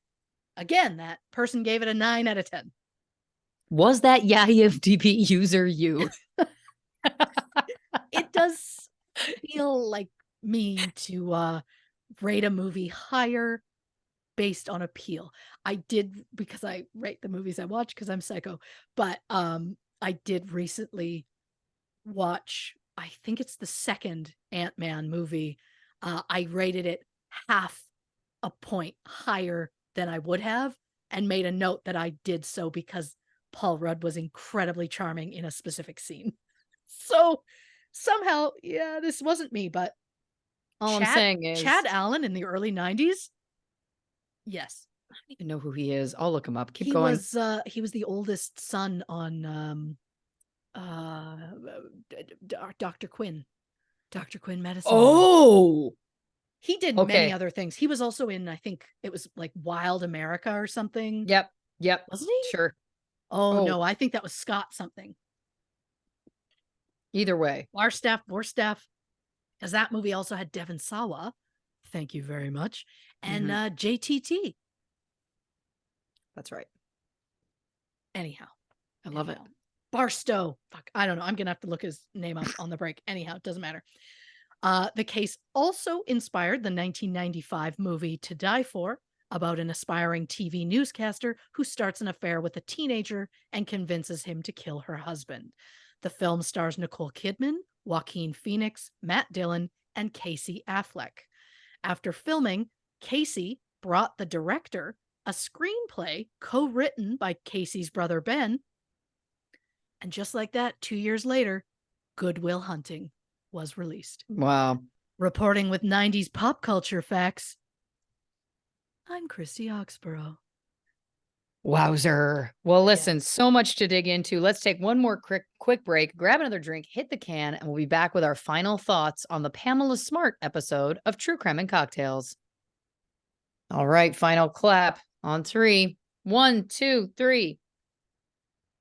Welcome back to this episode of True Crime and Cocktails. We were just, of course, discussing Pamela Smart. Yes, as you told all of these details, I was like, I remember this now. The specific of the citrus commercial was what really had stood out to me when I first watched a documentary about this case. I also just have to say right out of the gate, I am going to go through as I always do, but I just have to say, like, it's so interesting to me that she was just so willing to be hanging out with these students. Yep. And so was her friend, right? Like her friend was around them too. And the fact that she was letting these kids stay at her house, it's all very odd behavior. And this is one of those times where I will say that it's like, had you not engaged in that behavior, you probably wouldn't be where you are. Perhaps the court case could have gone another way if your husband still showed up murdered. But again, it's one of those things where, you know, it doesn't help yourself when you're engaging in that kind of behavior. My God. She wasn't happy when Greg cut off his hair because he used to look like Bon Jovi. I guess I get that. That's the one place where she and I maybe overlap. Sure. Probably the beginning and the end of that. Thank you for using the term marijuana cigarette instead of joint. I thought you'd like that. I thought really enjoyed that. I was going for a 90s feel of how terrifying it is. Not lost on me. I loved it. Okay, she got the $140,000 payout and goes car shopping. The one thing I did write down at that moment was, sounds 22. And again, I'm not defending any of her behavior whatsoever, but that does sound like the actions of someone whose brain is not fully stopped growing yet. Because again, regardless of whether or not she was guilty, she could have engaged in that behavior either way at that age. I mean, anybody can, but you know what I'm saying? Like, I was like, that just sounds very, very young, and made me feel like, is she even a little young for her age? Which I think we know the answer to that. Yes. The specific that she set up the memorial fund to buy high school equipment. Again, I'm like, you're not helping yourself with any of these choices that you're making. Yep. Not only doing the interviews, but all of these different choices. Just, again, not great. The specific that Billy and Vance knelt in front of the casket at the wake is, what are you guys doing? What are you thinking? You're trying a little too hard to cover up for your actions. Telling the reporter the details of the crime scene. I just wrote, stop pushing, Pam. Like, this is the thing again, and we know this from doing this show as long as we have. It's like, the harder that you push to try and make yourself seem innocent, the more you look guilty every time, every 100%. Single time. Okay. The specific of Greg loving to push her buttons, spitting beer in her face. Again, also at the time of his death, 24. These are essentially still children, for lack of a better term. Not literal children, but it feels like in their behavior, they probably had no business getting married at that age. It sounds like their relationship was volatile in some ways or another. Perhaps maybe wasn't the move for either of them. You know. She claimed that he slapped her, strangled her, but she later changed her story. I will just say that it's more than possible that those were truths. Just because she changed her story doesn't mean that they were lies. As we know, as we see in domestic violence cases, that can happen quite often. And it's so hard to say in this because, again, you can't trust her. right? We can't trust anything she says. Right. And that's what's heartbreaking, because it's like, if you were in a situation where you were enduring some level of abuse, you unfortunately have lost all your credibility in the court of public opinion, et cetera, which is, again, heartbreaking if that is true. Just so inappropriate that she's not only hanging out with these kids outside of school, but she's having them stay in her apartment for long periods of time.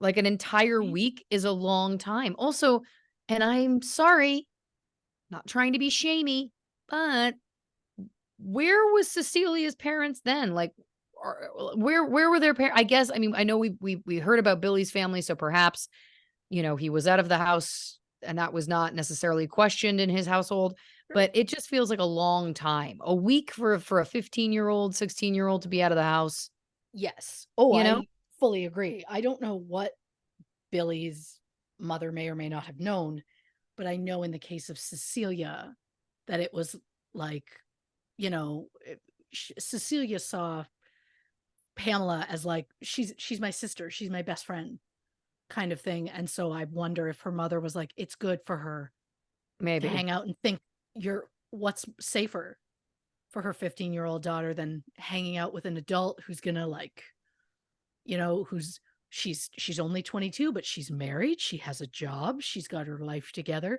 And so maybe it was just like, I'm going for a sleepover at her house. For a week. Right. Which is, it's just, you should not be hanging out with these children outside of Of school. course not. But Of course not. it also shows Period. how young she is, that it was obvious that it was like, well, when Greg's away, I'm lonely. So Yeah. here, come over for a play date. And listen, 22 is very young. This is not me justifying her behavior, but it is, in terms of, I'm speaking only to her mindset at the time.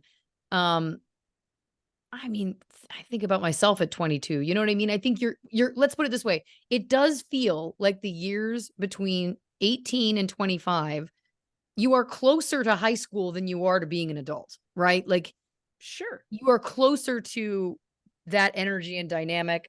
College, again, feels like a larger extension of high school, except then you live away from home and you're left to your own devices at an even greater degree. Like, it doesn't feel like a lot of people really grow up until they're a little bit older. The problem is that she was an adult. She was the person in the position of power, and she gave into whatever it was she was trying to feed. Again, people talked about her having a big ego. Obviously, keeping younger people around you who kind of idolize you is going to feed that ego in a massive literal way. But again, there's lots of other people who are young at that age and also respect the fact that they have to create boundaries and not have teenagers hang out with them in their home for a week at a time or any amount of time. Yeah, it's just interesting, again, in painting the picture of who she is and her mindset and all of the above. Now, it's interesting to me, them putting Cecilia through all this wiretapping, the police having her do all of this, wearing a wire, all of the above, the machine not recording, but the cop did get a recording from the speaker, but of course the quality was bad. And look, I'm gonna devil's advocate for a second, which is rare for me, but I also don't trust the police. So Sure. I am not saying that she's innocent, but I will also say personally, I don't trust the recording either. If it's really hard to hear and they made the transcription and it wasn't a neutral third party that made the transcription, It was someone in the district attorney's office. it was like a secretary or clerk or somebody, as Yeah. far as I can tell. And I don't trust that as far as I can throw it. That's Sure. just, again, this is me coming at this from a completely jaded, broken true crime podcaster. That's all I'm saying. Of course. I mean, there is some of it. I mean, some of it is audible. Like Right. some of the quotes I got from it, hearing it audio with my ears. Thank you. But marijuana cigarette. Thank you. Jesus. But yes, the majority would have been written out, which I don't like either. No, I think that Also, anything you that center in, I know they didn't know it was faulty, but like, I know. Jesus. I also think anything that is completely audible, anything that is legible, however you want to word it, that's admissible. But to me, Sure. if it's really like you can't hear it and you're just trusting whatever, no, inadmissible. And again, as I always talk about on that show, the justice system exists to protect all of us. And if we were being accused of something, we would want to have the same rights afforded to all of us. Okay. The specific that she was having Cecilia stay, not necessarily because they were friends, but because she wanted Billy to stay and she felt like it was a good cover for her. I will just say this took me back to my own teenage years where I used to get invited over to one of my friends' houses when her parents were away so that she could have sex with her boyfriend. Because if I was there, her parents assumed, oh, there's no way that she's going to have sex with her boyfriend if Lauren's there. Guess again. Guess again. When I told one of my best friends in the 10th grade that I was moving away, she said, "Where are you moving to?" I said, "Oh, moving to Moose Jaw."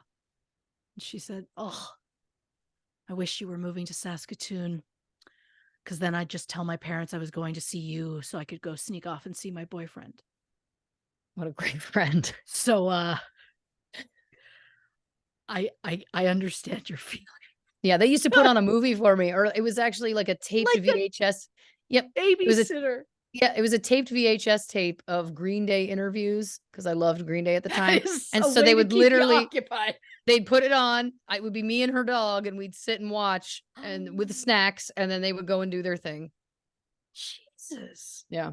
Anyway, God. I guess that's the other place where Pamela and I kind of overlap, but not in the same way. Okay. Look, I gotta say, and I don't want it to sound like I'm defending her, and I don't want it to sound like I'm saying she was innocent because I don't.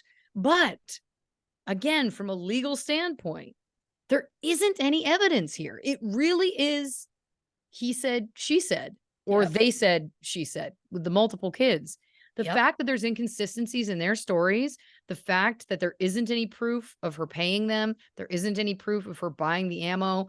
Again, the recordings that we have, for the most part, it sounds like some of it at least should be inadmissible.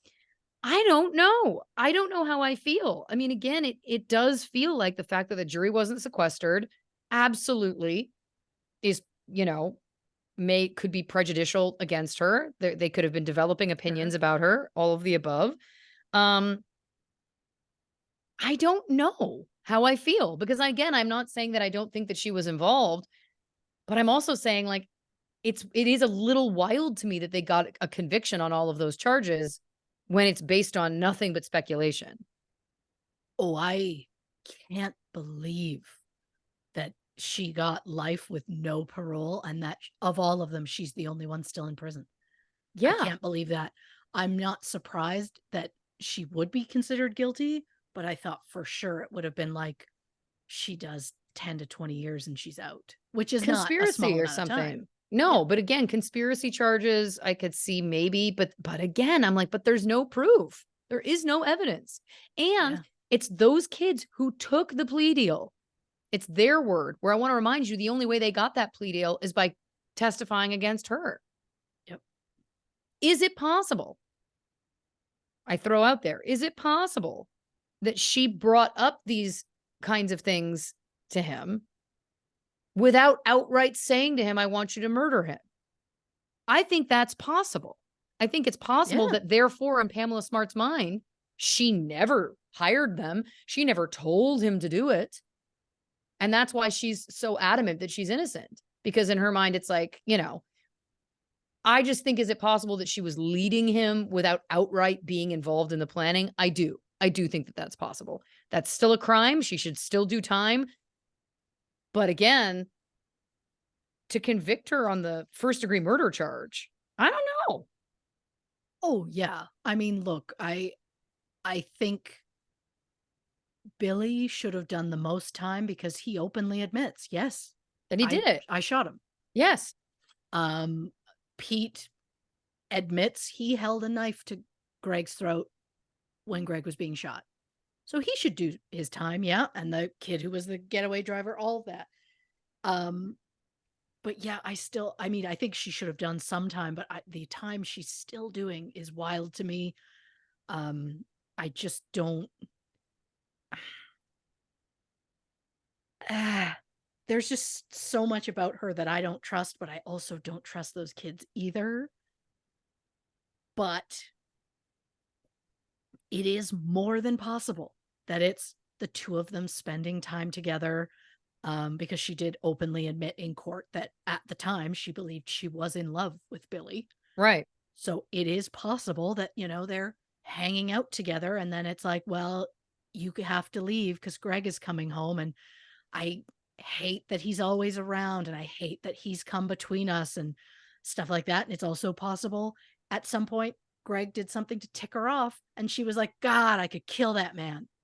Totally. And say like, I want to get a divorce, but I don't know. He'll take me for everything. And it feels like the only way out of this would be for him to die, but not saying, and I want you to kill him. I mean, that's possible. I mean, she Yeah, also could have, but again, my whole point is just from an impartial legal standpoint, sure. regardless of taking our own opinions about whether or not we think she did it. To me, Yeah, I don't think that they had enough to get the conviction that they did.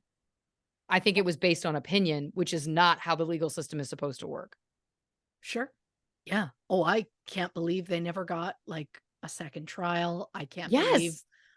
they're they have repeatedly denied her to try and even just get her sentence changed enough that she could potentially get parole or just be offered the option of parole, or the option to apply for Yeah. parole. Because I right just now know that she we can't even apply. right. And I also know that we've heard stories where there is evidence and the Yeah. people don't necessarily would potentially be out by now. There's also that. Right? So Yep. I don't know. It's just interesting to me again from that legal standpoint because it really just feels like everybody decided that she was guilty and they were like, again, 13 hours is nothing to come back with a verdict. It feels like they all had made up their minds when they went into that Oh, deliberation I'm sure of room. it. And yeah, again, I just always think that setting legal precedents is a risky thing. The other thing I wanted to say was, why was Raymond even needed? Why did they need 2 getaway drivers? Was his only function cleaning the gun? Seems like it. I don't think they needed him. Yeah. It just felt like he overheard them, which don't talk about it when there are other No, people, but no. he overheard them, but then he immediately went, "You know what? I want in. Yeah. I'm absolutely in. Absolutely." And then I guess they were like, "Well, we're going to do it." And he's like, "Great, pick me up." Which what are you doing? Oh, Why? yeah. Why?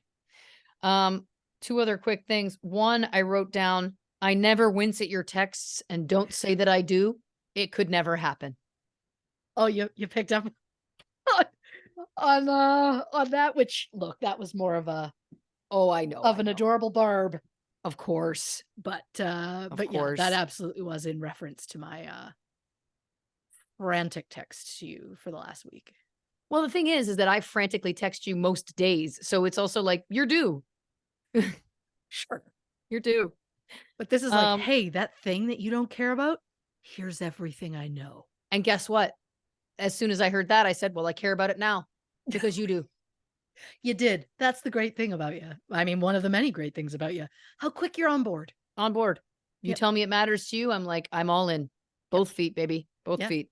Yeah. Um, okay, last thing I wanted to say, again, her being assaulted in prison, I mean, that is horrifying, Oh my and God. Yeah.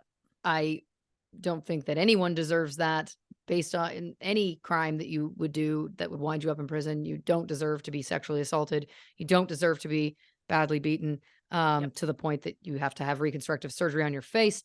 Yep. And, you know, my hope honestly at that point is that, well, I hope she is guilty. You know what I mean? Like, that's just what I thought because it was like, that's just such a, and again, even if she is, no, she still doesn't deserve any of that, period. Um, but Yeah. how tragic it would be if the truth is that she is innocent and this has become her story is that that's how she's living. Just Yeah. feels like an additional thing. But what it all comes back to at the end of the day was don't I feel like Arrested Development. That's why you leave a A note. note. Don't Yeah. have teenagers stay at your house. Don't have sex with teenagers. Like there was things that you could have done that would have Mhm. not gotten you embroiled in this. And I'm not saying that you're paying for those, But in a sense, karmically, it feels like you got yourself into this situation regardless of whether you did it or not. So 100%. yeah. But listen, fascinating case, fascinating details. Yeah. I feel like, again, big refresher for me, which I really appreciated. Did you have any other Yeah. final thoughts or feelings? Not really. It's just I find her fascinating for many reasons, but she one of the things in an interview, she said how everybody has made up their mind that she's guilty right away, and how every single time people talk about this case, it's never called the Greg Smart case. It's always the Pamela Smart case, and that it's just forever that, and this is something that even if she ever got out, will forever follow her.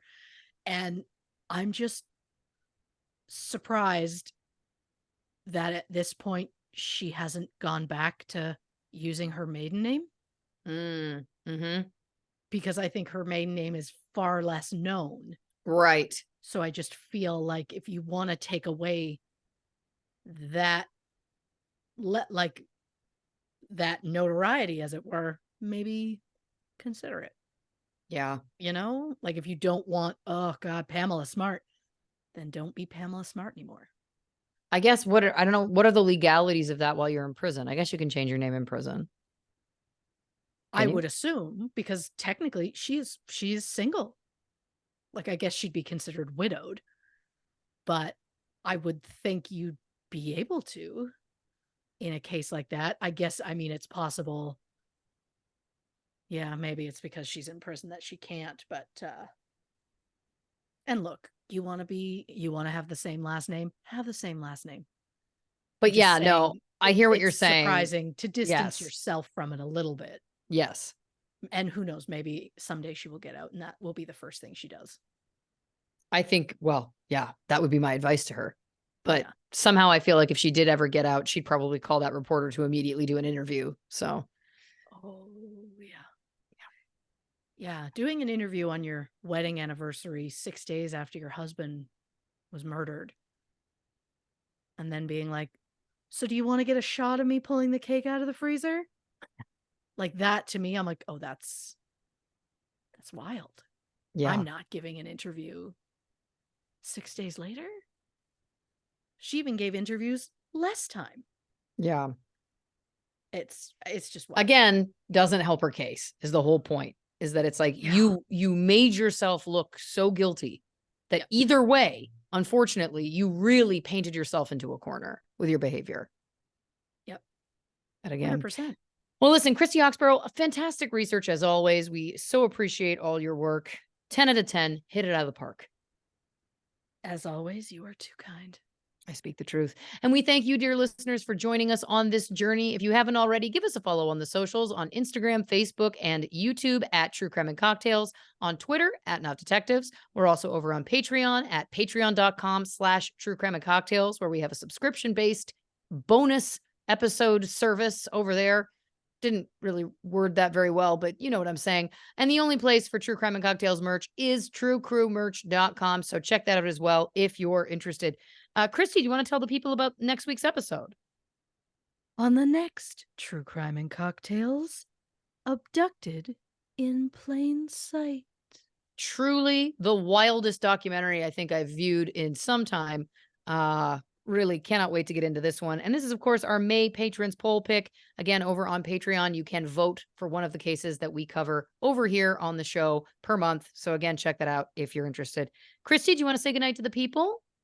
Good night, Scott Bairstow. Ooh. Good night, Joaquin Phoenix.